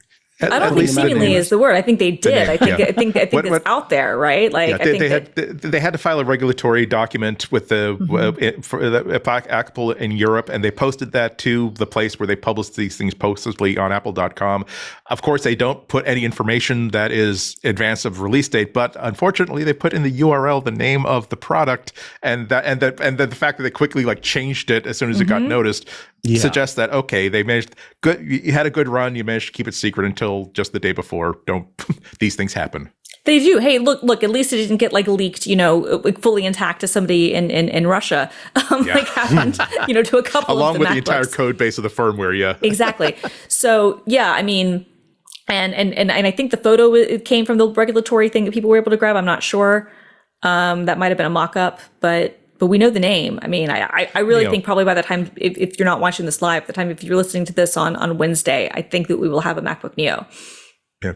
It says something that Apple has such a good job of keeping these things locked down tight that even the most trivial thing of the name less than 24 hours before release is like, oh my God, why didn't we talk about this at the start of the show? It's incredible. And I don't hate the name. This is, of course, the MacBook that has a lower powered chip in theory, and is supposed to be in that line, as we've talked about now, of the accessible, budget-wise accessible device. A new nomenclature, a new naming system is an interesting choice. It always ends up being so confusing. For audio listeners, Micah is now rubbing his forehead and face. I don't know. Look, the first Matrix movie was great. We was the only good one. Did not work. So we're going to pretend the other three didn't exist. Right. When we're talking about this, we've seen now iPad OS continue to take on qualities of Mac OS. And one would say, as we've talked about, Shelly talked about using an iPad as a sort of a laptop replacement. Is the MacBook, I remember back in the day, the very, very, very small MacBook and sort of coveting that little tiny MacBook and thinking, ooh, is that who this is for? This feels like a sort of strange product at this point, because we've got iPads that can do what this underpowered device would be able to do. So is it just like the few macOS lovers that are out there who just want the lightest little thing? I don't know. I think it was when the rumors of this product began, it was pivoted at education. It was, whether we're fighting the Chromebook directly or whether we're just saying Apple wants to continue its role in education, and here's something for both the budgets and the little hands of youngsters. So that's part of it. I think there are, Apple iPads do have windowing. They have more and more Mac OS-like features, but they're not a Mac. And so if you are somebody who likes Mac OS, who prefers it, or hasn't dug into 26 yet for whatever reason, and your last experience with iPad OS was before 26, you won't have incorporated windowing into the way you think about iPad OS. Plus the availability of apps for particular areas like education is not, I'm not going to say it's greater on the Mac because I can't prove that, but apps, computer-based apps in an education context. And I'm not going to, well, I can't say the ability to run AI better because it's going to have, an iPad level chip. But I think education is a big part of it. I think for people who just are not into iPad OS the way those of us who have all these devices are, I think that's what Apple is hoping will be the market for this. Yeah, it's an opportunity to play in a price point that they've never found any use for. Again, we live in the Apple universe. We think that $999 is just how much a cheap laptop costs, but no, that is absolutely a mid-price, very nicely built name brand laptop in Windows space. A cheap laptop in Windows space, if we're eliminating everything that is pretty much you don't want to use it, would be a little less than $600. And Apple has never seen a reason to try to compete with that because I don't think they have really any experience trying to engineer down to a price point and create a product that they're going to be happy with. But this is the Windows 10 going end of life, and suddenly legions of people who just want a meat and potatoes level laptop are now shopping for something brand new, something to replace something that they were happy with that's 5 or 6 years old. This is such a great entry point for them, such a great opportunity for education. I don't think it's going to be successful in the sense of a school system buying like a 200 unit blister pack at Costco, because that's still the king of the $300, $200 Chromebooks. But we're talking about a family can now maybe afford to buy a dedicated laptop for their kid or a group of kids. Like, no, you don't have to be stuck with the Chromebook that like you're forced to use at school. We can actually give you a decent, useful, powerful machine that will actually engage your creativity as opposed to at least partially beat down your soul. And all the people who are that you have to release this thing like in the spring, because that's when a lot of buying decisions are being made for people who are going to be going off to college. Again, people who maybe has said, look, I really want to buy a MacBook, but I can't afford it. So I'm gonna have to settle for whatever I can get at Best Buy that costs no more than $600-700. Now they can go to school with a really well-made MacBook. And it's going to be looking like a MacBook, not like a cheap book. I want to say one more thing, because I was remembering that when we were covering the news during COVID, people, experts were reminding us that there is at least, if not a whole generation of people, there are an awful lot of people, particularly with limited income, but also for a variety of other reasons, who don't have computers. They just use their phones. And that can be done, but there are severe limitations if you're relying on a phone. And I think there are probably a lot of people, families probably chief among them, where having a computer to share or having a computer that the kid can have to do their schoolwork is a big deal. And $999 has just not been reasonable. And certainly they could buy that Windows device. But if for whatever reason they're Mac OS friendly already, or if it's somebody who's young and new to computing and has some familiarity with iOS and even has Apple ecosystem services and accounts, this might be a good choice for them. Yeah, I was going to say, I mean, I think that's one of the things, right, is that the primary, computing device for young people is a phone, right? And I think, I mean, it is for everybody, but especially for like younger people. And in the United States anyway, iOS, it has a higher market share than Android does. And it's very coveted amongst the youth. And people have iPads. They might not upgrade them as frequently because they last a really long time, but people have that familiarity. But the thing is that, especially I think as Apple is like wanting to get deeper into services, there's a business case to be made for having a more, economical, like I'm going to say entry-level MacBook, because it keeps people in your broader ecosystem, right? Like it's relatively easy to get them to get a phone. But then you have a lot of people who are still going to, have that Chromebook for school. And I agree with Andy. I don't think this changes that calculus at all. I think that Apple lost that when they tried to sell the iPad as their education, thing, and that they did that a decade ago. That was a failure then. That was a mistake then. And instead, everybody went all in on Chromebooks, not only because they're less expensive, and in some cases they're not because they have to get big support contracts, but because they're much easier to manage the fleets. And there are just many other, features that Google has done to really make that, like they didn't just kill Apple in education, they killed Microsoft too, right? So I think that the Chromebook is going to remain the education device, and maybe they're going to pretend, oh, well, we still care about educators, but like, come on, like the schools aren't using MacBooks. But if you are somebody who is going to be getting your first laptop and you have an iPhone already, what a great way if you have something that is not going to cost $1,100. Yeah. And I can now get into this ecosystem, stay in it, continue to buy Apple services, continue to link all my things together, continue to then, as I get older, maybe make more money, continue to go up the product line, right? Versus, the situation now, which might be, well, maybe I don't get a laptop, or if I do, I'm going to be, the most recent RAM price stuff notwithstanding, getting a Windows device or something else, and having to wait much longer before I, go into the Apple ecosystem. So I don't know. I feel like it all depends on what the price on this is going to be. I love the fact that we might finally get like another pink MacBook. I will buy it immediately. If it's a pink I was MacBook, wondering. 1,000%, I don't care. But I just hope that they get the price right, especially if this is, I don't have a problem with them using an iPad chip, like an A series chip. I think that's fine. I think we all know that those are basically just kind of, less core counted M chips anyway. That's not an issue for me. I just hope that they can get the price right. If they can get the price, $599 would be ideal. $699 I'll deal with. If it's $799, I think that's a problem.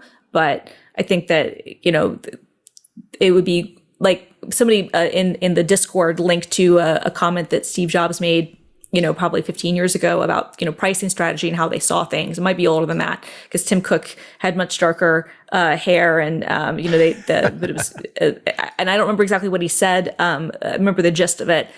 I think though that like in 2026, a lot of those types of like core thing, like Apple, we don't do low market on this, I think goes away, especially when you look at the fact that like, Apple for a long time, then they got upmarket, but they'd sold, the Mac Mini for $500, $600, and that's been very successful that way. The desktop is essentially dead. And so I think that it would be very good to once again have something in that, far sub $1,000 price range that can bring people into your desktop ecosystem. Very well put. The other thing that I wanted to mention, of course, is Apple has released its latest round of displays, and I think that you we'll We're hear all about prepared that to in a yield the floor to moment. Christina. We all love them. We will talk about the Psy, but I want everyone to know very importantly that don't worry, Apple has made sure that when you unbox your new Apple Studio Display, Fits in the recycling that you bin. will be able to collapse the Thanks, box Apple. afterward and fit it into a recycling bin. I thought you were going to say that it comes with a stand that you don't have to spend $2,000 for. No. No, Oh, that's just a Andy, minor no. change. That's a desire and a wish that's not happening. Now, Christina, when I did introduce this topic, I do believe if we were to play back the tapes, there was a very loud sigh.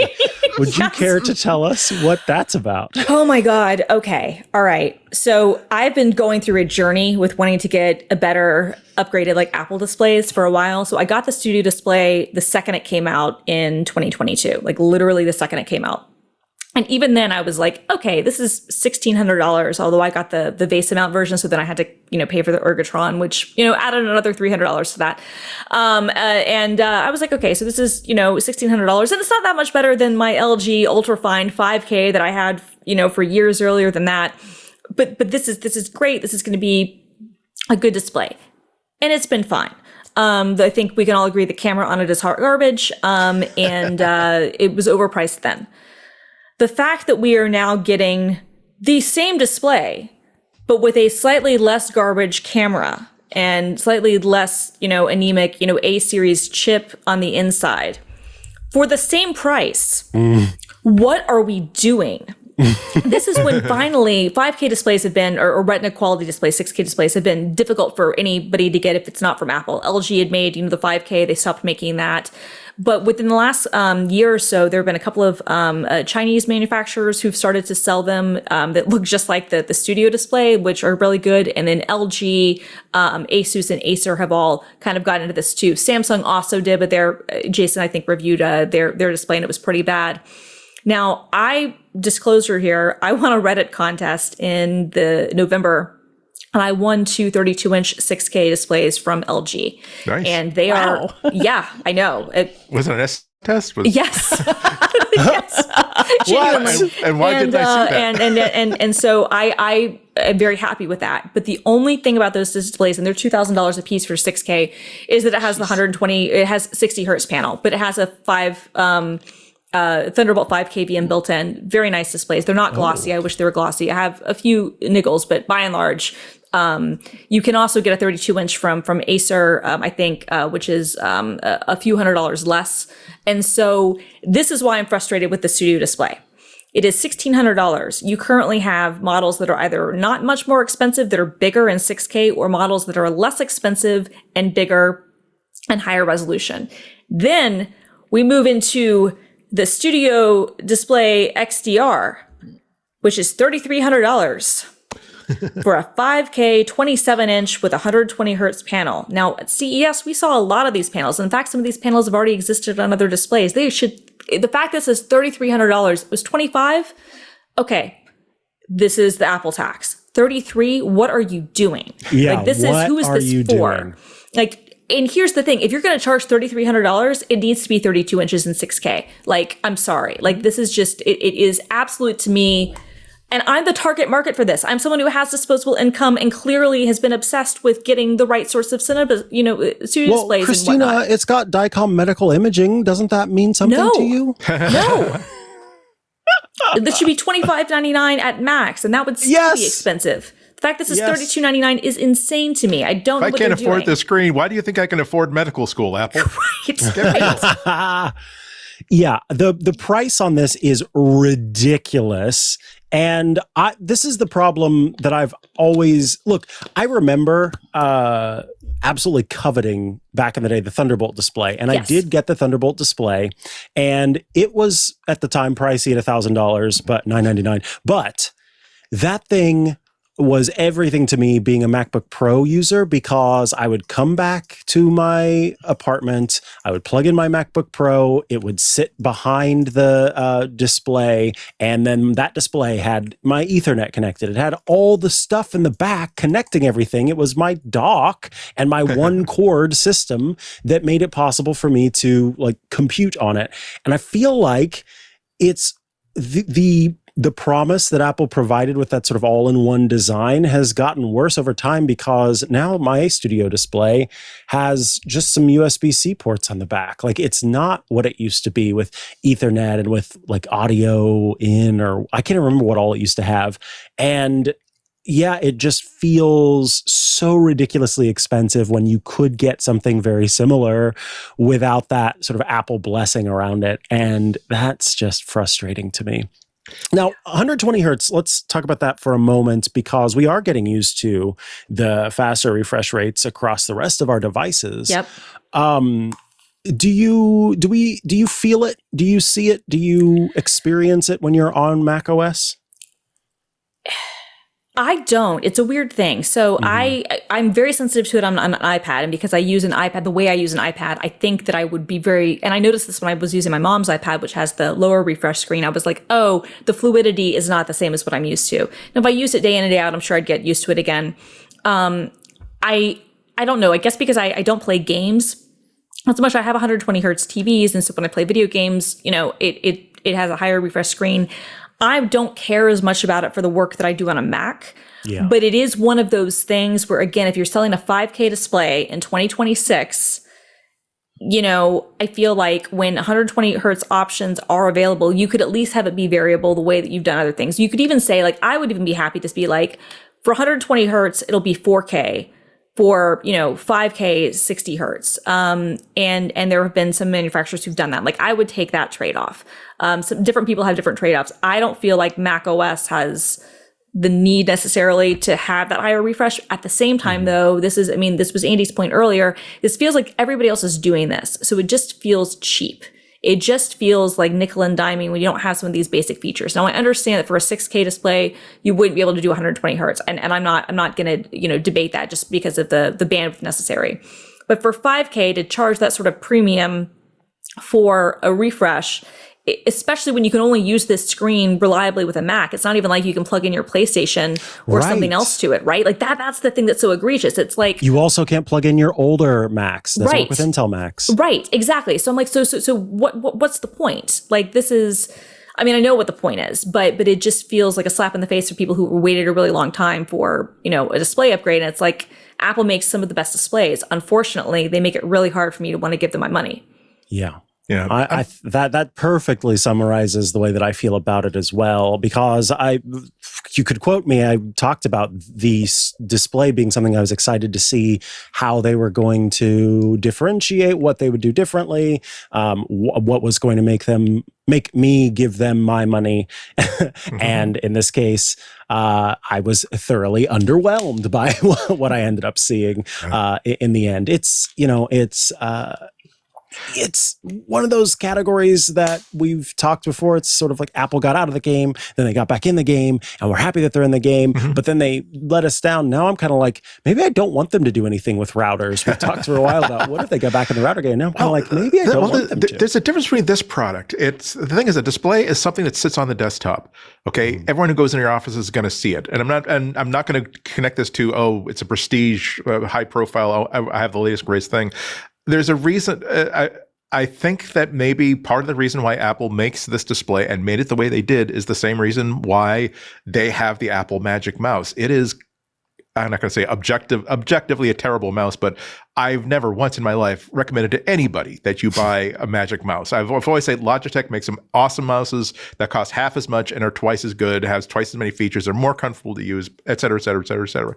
But the thing is, there are a lot of people who are like, I like the style of this. I like how it looks. I do find it usable, and I like the way it looks on my desk. And I do like the aesthetic that Apple drops down.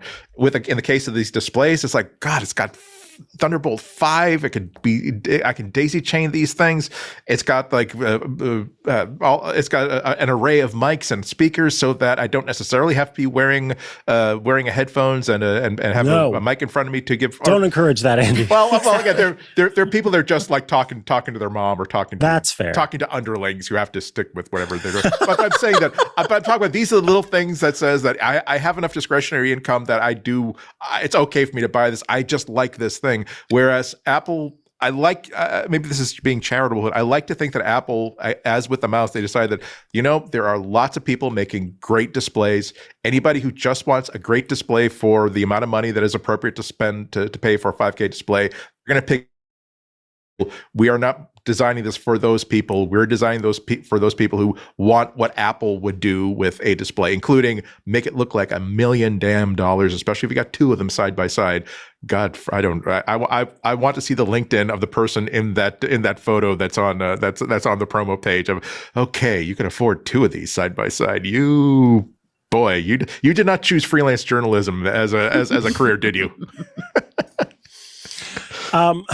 Let's talk for a moment about the current state of Apple AI, because AI, of course, Apple Intelligence made its appearance in all of these announcements, and part sort of drop that came with each of these was, how does the chip help make it so that Apple Intelligence is even better than it would be otherwise, right? Mm-hmm.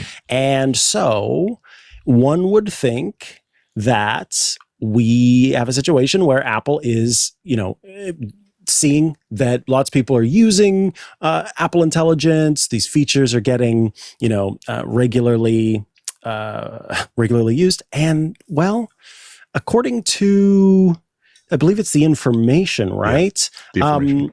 It may not be the case. Some Apple AI servers are reportedly sitting unused on warehouse shelves due to low Apple Intelligence usage. That makes me firstly want to just ask the three of you, when was the last time you used an Apple Intelligence feature, and what feature was it?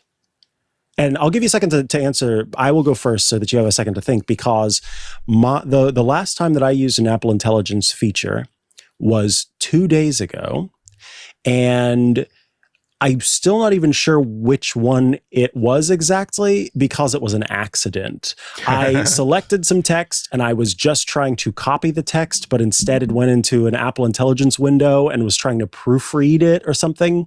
I say that because my body reacted before the rest of me did to be like, no, get out of the screen, because I didn't. Yeah, I'm like, don't try to change the words that I'm using.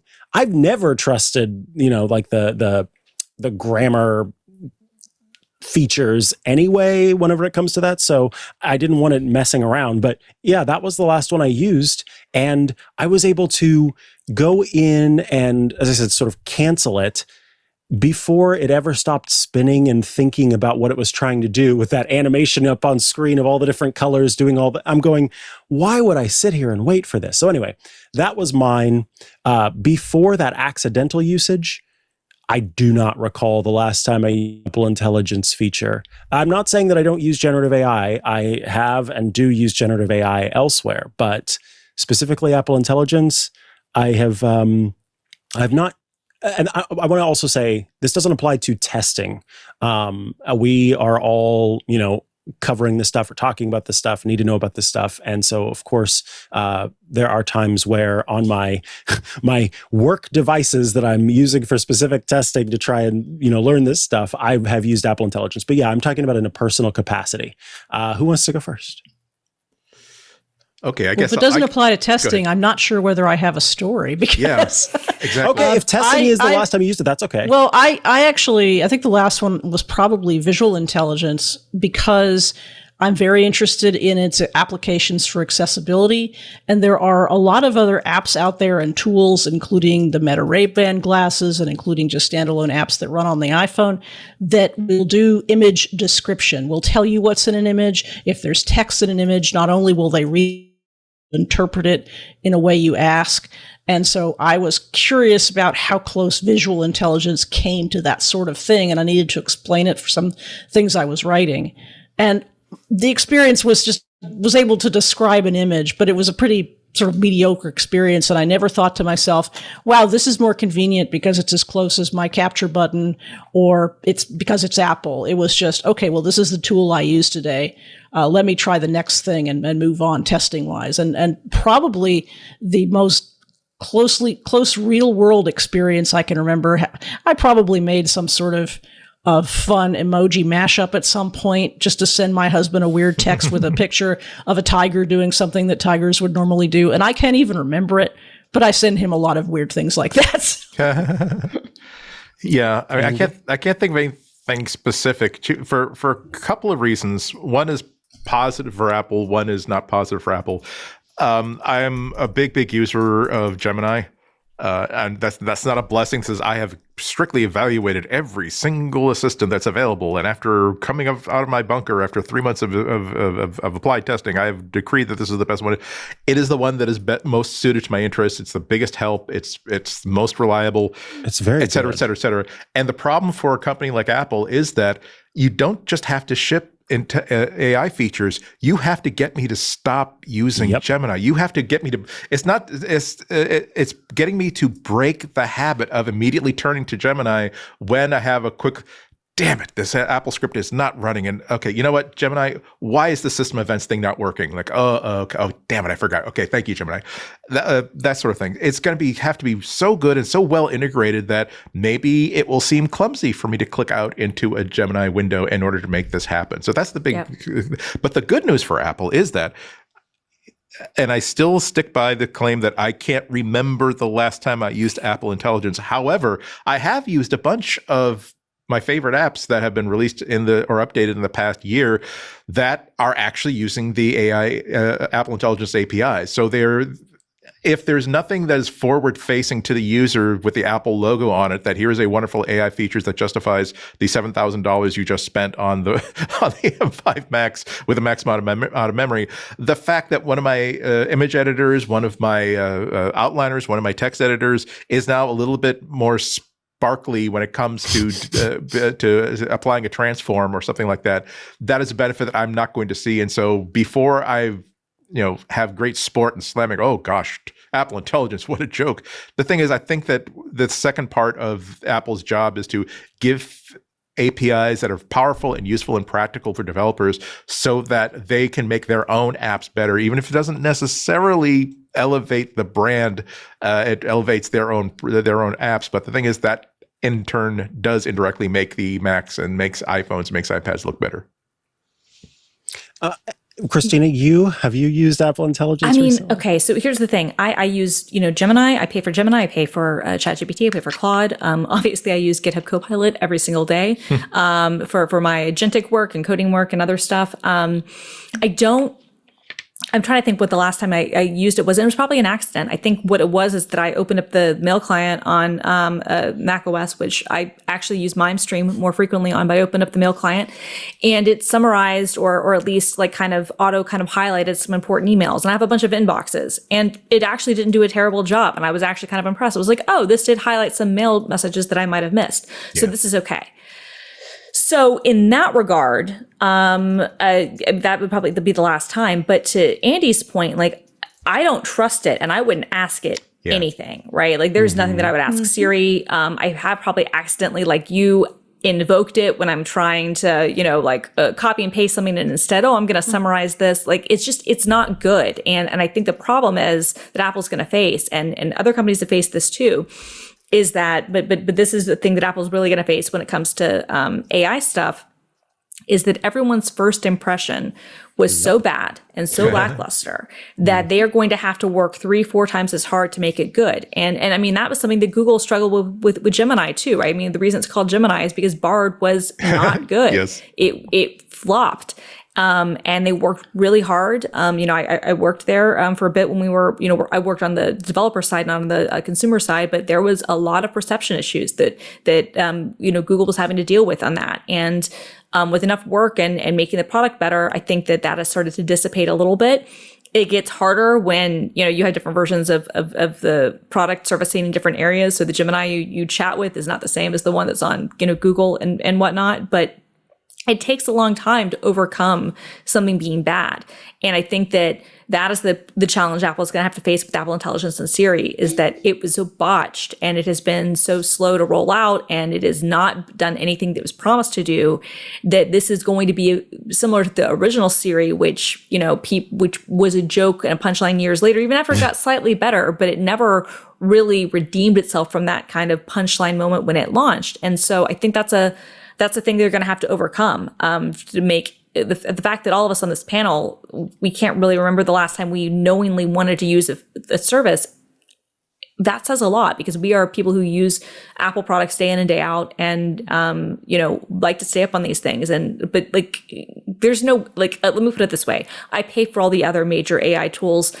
I would not pay for Apple Intelligence if it was a standalone service, unless it was simply as part of my job where I have to compare all these things. But it would not be something that I would want to pay for if it were being like, oh, this is like a standalone thing and I'm going to pay for Apple Intelligence. Absolutely not. It is you not couldn't a pay value me for to pay Apple Intelligence. Yeah. I agree with you. It doesn't really have a killer app. Like, I can tell you what I use Claude for. I can tell you what I use ChatGPT for. What I can play with in Apple Intelligence, I obviously do Siri queries occasionally, but not AI-based Siri queries. I had to do some serious Mac troubleshooting the other day. I had a really weird problem where I had an internet connection, but I couldn't use Safari. Why? Claude fixed it for me. It helped me fix it with a lot of command line work, and it was great. It was a really positive experience.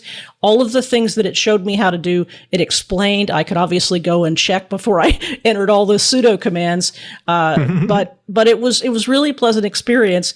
But there's no Apple Intelligence tool that I could call on to do the same kind of thing, or even, as I say, with visual intelligence, or even making silly emojis. Those aren't apps that I think to myself, what I really need to do is do that.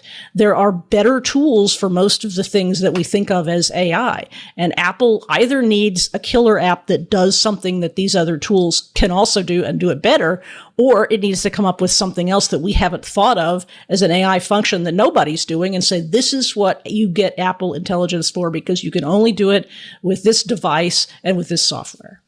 And I thought Genmoji was going to matter more to me. I couldn't even remember what it was called. I was like, Yeah. Memojis, where you mash them up. Genmojis, that's what it is. And it's like, yeah. And I'm so sad because I thought, this is going to be clever. I'm going to use it all the time. And as Christina said, it disappointed me maybe 3 times. And I said, okay, I'm not going to use that anymore. It takes too long to do one. You swipe through 4 of them. And then the third one kind of works. But then you are like, well, I need to add an extra word. Oh, great. Now it's an entirely new No, I don't know. I never got it. I tried to. I should probably go back and give it another shot. But I rarely have had an experience with an Apple feature where I'm struggling to figure out what I'm trying to accomplish, what the user interface is trying to help me to accomplish, what I would use this for. And I just basically, after 3.5 minutes, probably literally 3.5 minutes, I was like, what am I even doing here? And you know what? We're all in a position where we get to try out really cool stuff just because we're curious. And we download an app and then 6 hours go by because even though we didn't know what this was for, the user interface and its methodology and its reason for being was palpable, even if the best ways to use it were not. And then, that's right, I did not have lunch today because I was having so much time, having so much fun using this. So when after 3.5 minutes, I'm like, I don't know what these buttons do. I don't know why there's this picture in the middle and there are other pictures around it. And I don't know how I'm supposed to be able to express into this app what I want it to do. And it's the most disorienting thing when you are using an app that Apple has created because they're usually really good at that. This isn't like a high school student's weekend code sprint project. This is a lot of people had to be convinced that this was a good idea and they should actually start to ship this darn thing. And everyone said, "Yep, yes, that's okay by me. They'll make us all proud." And I'm like, okay, what do I not get? Because maybe it's something I don't get about it. Yeah. I've been, as I said, thoroughly disappointed with that. It sounds like everyone else has too on this panel anyway, which makes sense why we might hear that some of those servers are going unused. We'll see if they still have Apple's... time. Yeah, they've got time and they've got partnerships and perhaps things could improve from there. We are going to take a quick break so I can tell you about Club Twit, but when we get back, we'll have our picks of the week. So, if you are not currently a member of the club, can I invite you to join? Twit.tv/clubtwit is where you go to sign up. There's also a QR code in the top corner of the screen, twit.tv/clubtwit. When you join $10 a month, $120 a year, you are going to get some awesome benefits. First, you will get every single one of our shows ad-free, just the content. You'll also gain access to our special feeds. We've got a feed that is devoted to our kind of behind the scenes, before the show, after the show. We've got a feed devoted to our live coverage of tech news events and a feed that has our special club shows like My Crafting Corner.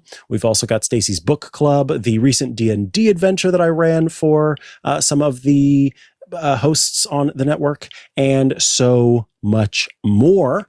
If that's not enough, well, worry not, because I also can offer you an invite to our Discord server, a fun place to go to chat with your fellow Club Twit members and those of us here at Twit. If you'd like to join, help support the work we do, and help us to keep making these shows we bring to you every week, twit.tv/clubtwit is where you go to sign up. All right, let's head back from the break and kick off with our picks. I think we'll start with you, Shelly. Oh, goody. Well, so I'm a big fan of the Criterion closet videos. Yeah. When some actor, director, famous person basically gets to go in the closet and choose movies that they like. And a fairly recent feature, apparently, is that they get to go in with a Criterion bag. And so they get the joy of shopping. They not only pick a movie, but they put it in their bag. And some of them get so excited when they get to do that. I get to take this home. It's like, you probably have the money to buy it. But anyway, I love it. It's great. But I wanted to call out 2 specific ones just because they're a lot of fun. First is Laura Dern, who she comes in and the first thing she says is, I want to talk about actresses. So we're not going to talk about auteur directors. We're going to talk about actresses. But the first 2 people she mentions mentions in terms of their interactions with actresses, which I respect a lot. It's Robert Altman and Ingmar Bergman, not Ingrid Bergman, Ingmar Bergman. And so she talks about how both of those directors were very good for what actresses needed. And then she calls out Simone Signoret and Catherine Deneuve as actresses she likes. I just her enthusiasm and also her knowledge of her own craft and what she's gained from these actresses. It's just a delight to watch. The other one is Jamie Lee Curtis. Oh, is that a name on the floor? I seem to have dropped it.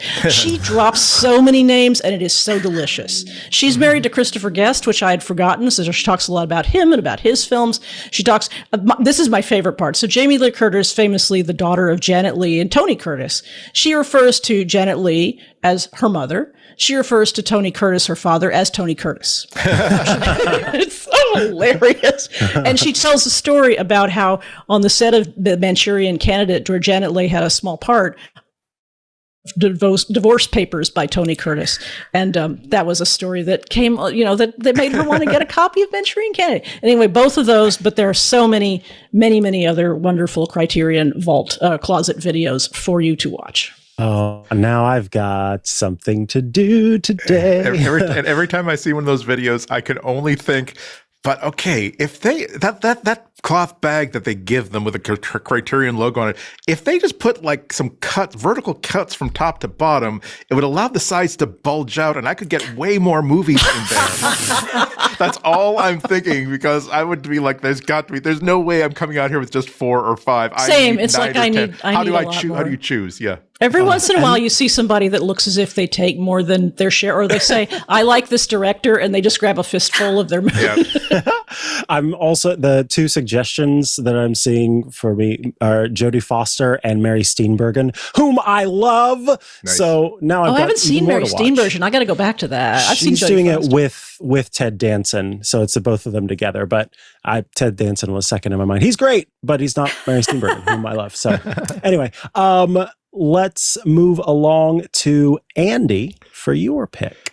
My pick is something that I'm trying to talk myself out of buying. It is the Selk bag, which is, imagine, like, it's a wearable sleeping bag. It's like a jacket and pair of pants. If you imagine them being made out of a comforter or made out of like sleeping bag material, it looks like the coziest thing ever invented by God or man.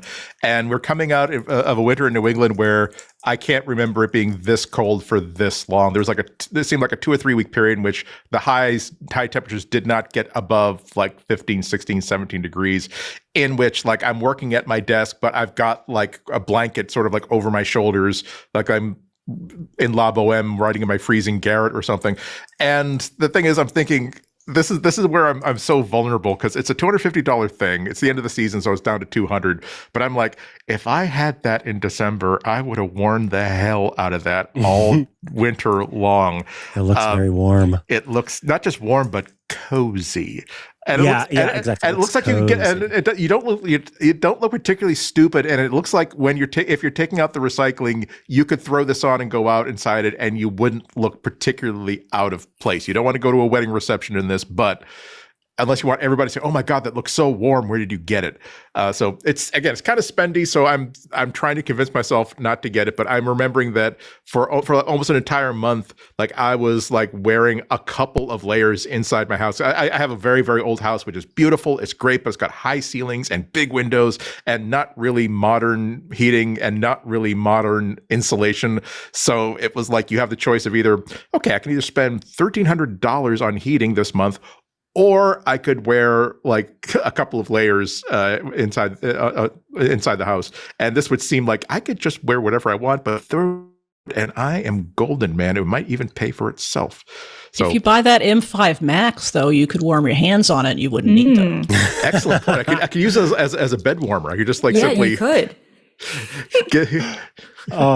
Very.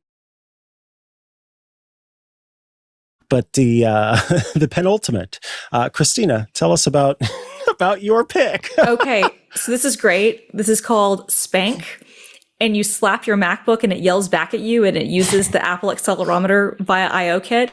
can customize it so that it will, like by default, it'll just say ow when slapped. There's also a pseudo spank dash dash sexy to basically have, I guess, a sexy mode. There's also a Halo mode where it'll play the Halo sounds. You can even have a custom path to your MP3s. So I could do the Wilhelm scream. Yes. And so, and this is just one Go dependency. You can also make it more and less sensitive based on the accelerometer. This is just so dumb, and I love it so much. I love it so much. It's available on GitHub, and it already has like 1,200 stars, and it's had a bunch of releases where they've added new features as it's come out. So Spank is my pick. My secondary pick, we didn't get a chance to talk about this, but there was an article in the New York Times this week about how the children are rediscovering iPods, and as luck would have it, a friend of mine, my friend Paul, sent me this iPod that a friend of his who is an iPod mini that a friend of his who's I guess organizer found. This thing is 20 years old. Its battery still works. It still has music on it. Mechanical hardware still works. That's amazing. Yeah, and so I'm very much enjoying this interesting music choices from this random person on this old iPod. So I'm going to be like one of the kids and go back to listening to music on an iPod. And then when I get upset about things, I'm going to smack my MacBook and it's going to yell back at me. Does it have a Larry Fine or a Curly mode? Because that's the. It doesn't, but you could fill your own. Also, Andy, great news. It is open source. You could use Claude Code and add that to it. There you go. And I bet that would be like a PR that they would very much appreciate. Christina, if you don't think that I'm capable of coding that by hand, then you know me extremely well. Thank you. Very good. Very good. So we're all going to be spanking our Macs and living in our sleeping bags. In the message, no kink shaming here. No kink shaming. We're fine. None at all. You're fine. My pick is actually a collection. And it's funny because when Spigen first introduced this case called the Classic LS case for the iPhone 17 Pro, and I was immediately like, yes. Oh my God, Christina, we're phone twins. Yes. So I was obsessed with this immediately. And then I was browsing the web the other day and I found out, as I see on yours, Christina, as well, the beautiful lanyard. And what's great about this lanyard is it has a little button, and so you can remove it so that you can just keep your phone. So it's a little wrist strap that's adorable. And then I was like, you know what? I'm kind of curious what else Spigen's working on because this is so clever. And then I come to find out, lo and behold, they've got 2 more products in the lineup, which I immediately ordered. There's a MagSafe wallet that matches, yes, and an AirPods Pro 3 case that looks like a mouse, that looks like the Mac mouse, and it actually clicks. So, looks more like the Amiga mouse to me, but... Fair. Okay, fair enough, but I don't care. I'm getting it immediately. Yeah, that's basically what I said. What I love about the MagSafe wallet is it has those beautiful sort of like lines on it that are very... Like the corners of the first Macs, yeah. And so good job, whomever created these.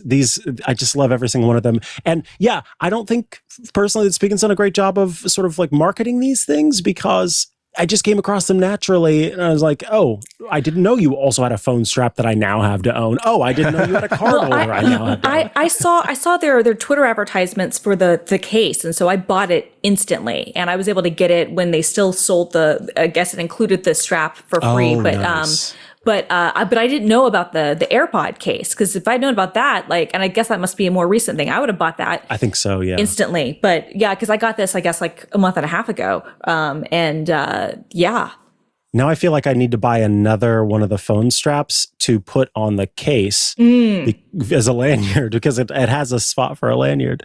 But anyway, very, very cool. And I think pretty cost friendly as well. None of the individual products is too spendy.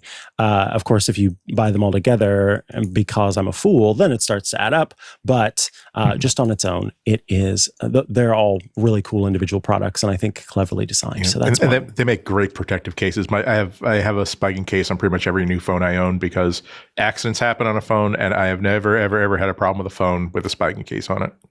nice. Well, folks, if you can believe it, we are here at the end of the show. First and foremost, I want to thank Shelly Brisbane for joining us this week. We appreciate you being here. Thanks for having me. It was fun. Absolutely. Christina Warren, thank you for this week. Great to be here. Seeing you, Shelly. Nice seeing you. And of course, the tried and true Andy Anatko. Thank you so much. Echo, more Shelly equals more good. Oh, thanks, Andy. Amen. Folks, I have been and continue to be, and will hopefully continue to be, Micah Sargent, filling in for Leo this week. And so I guess that means that it's my opportunity to tell you all, get back to work, because break time is over. Bye-bye.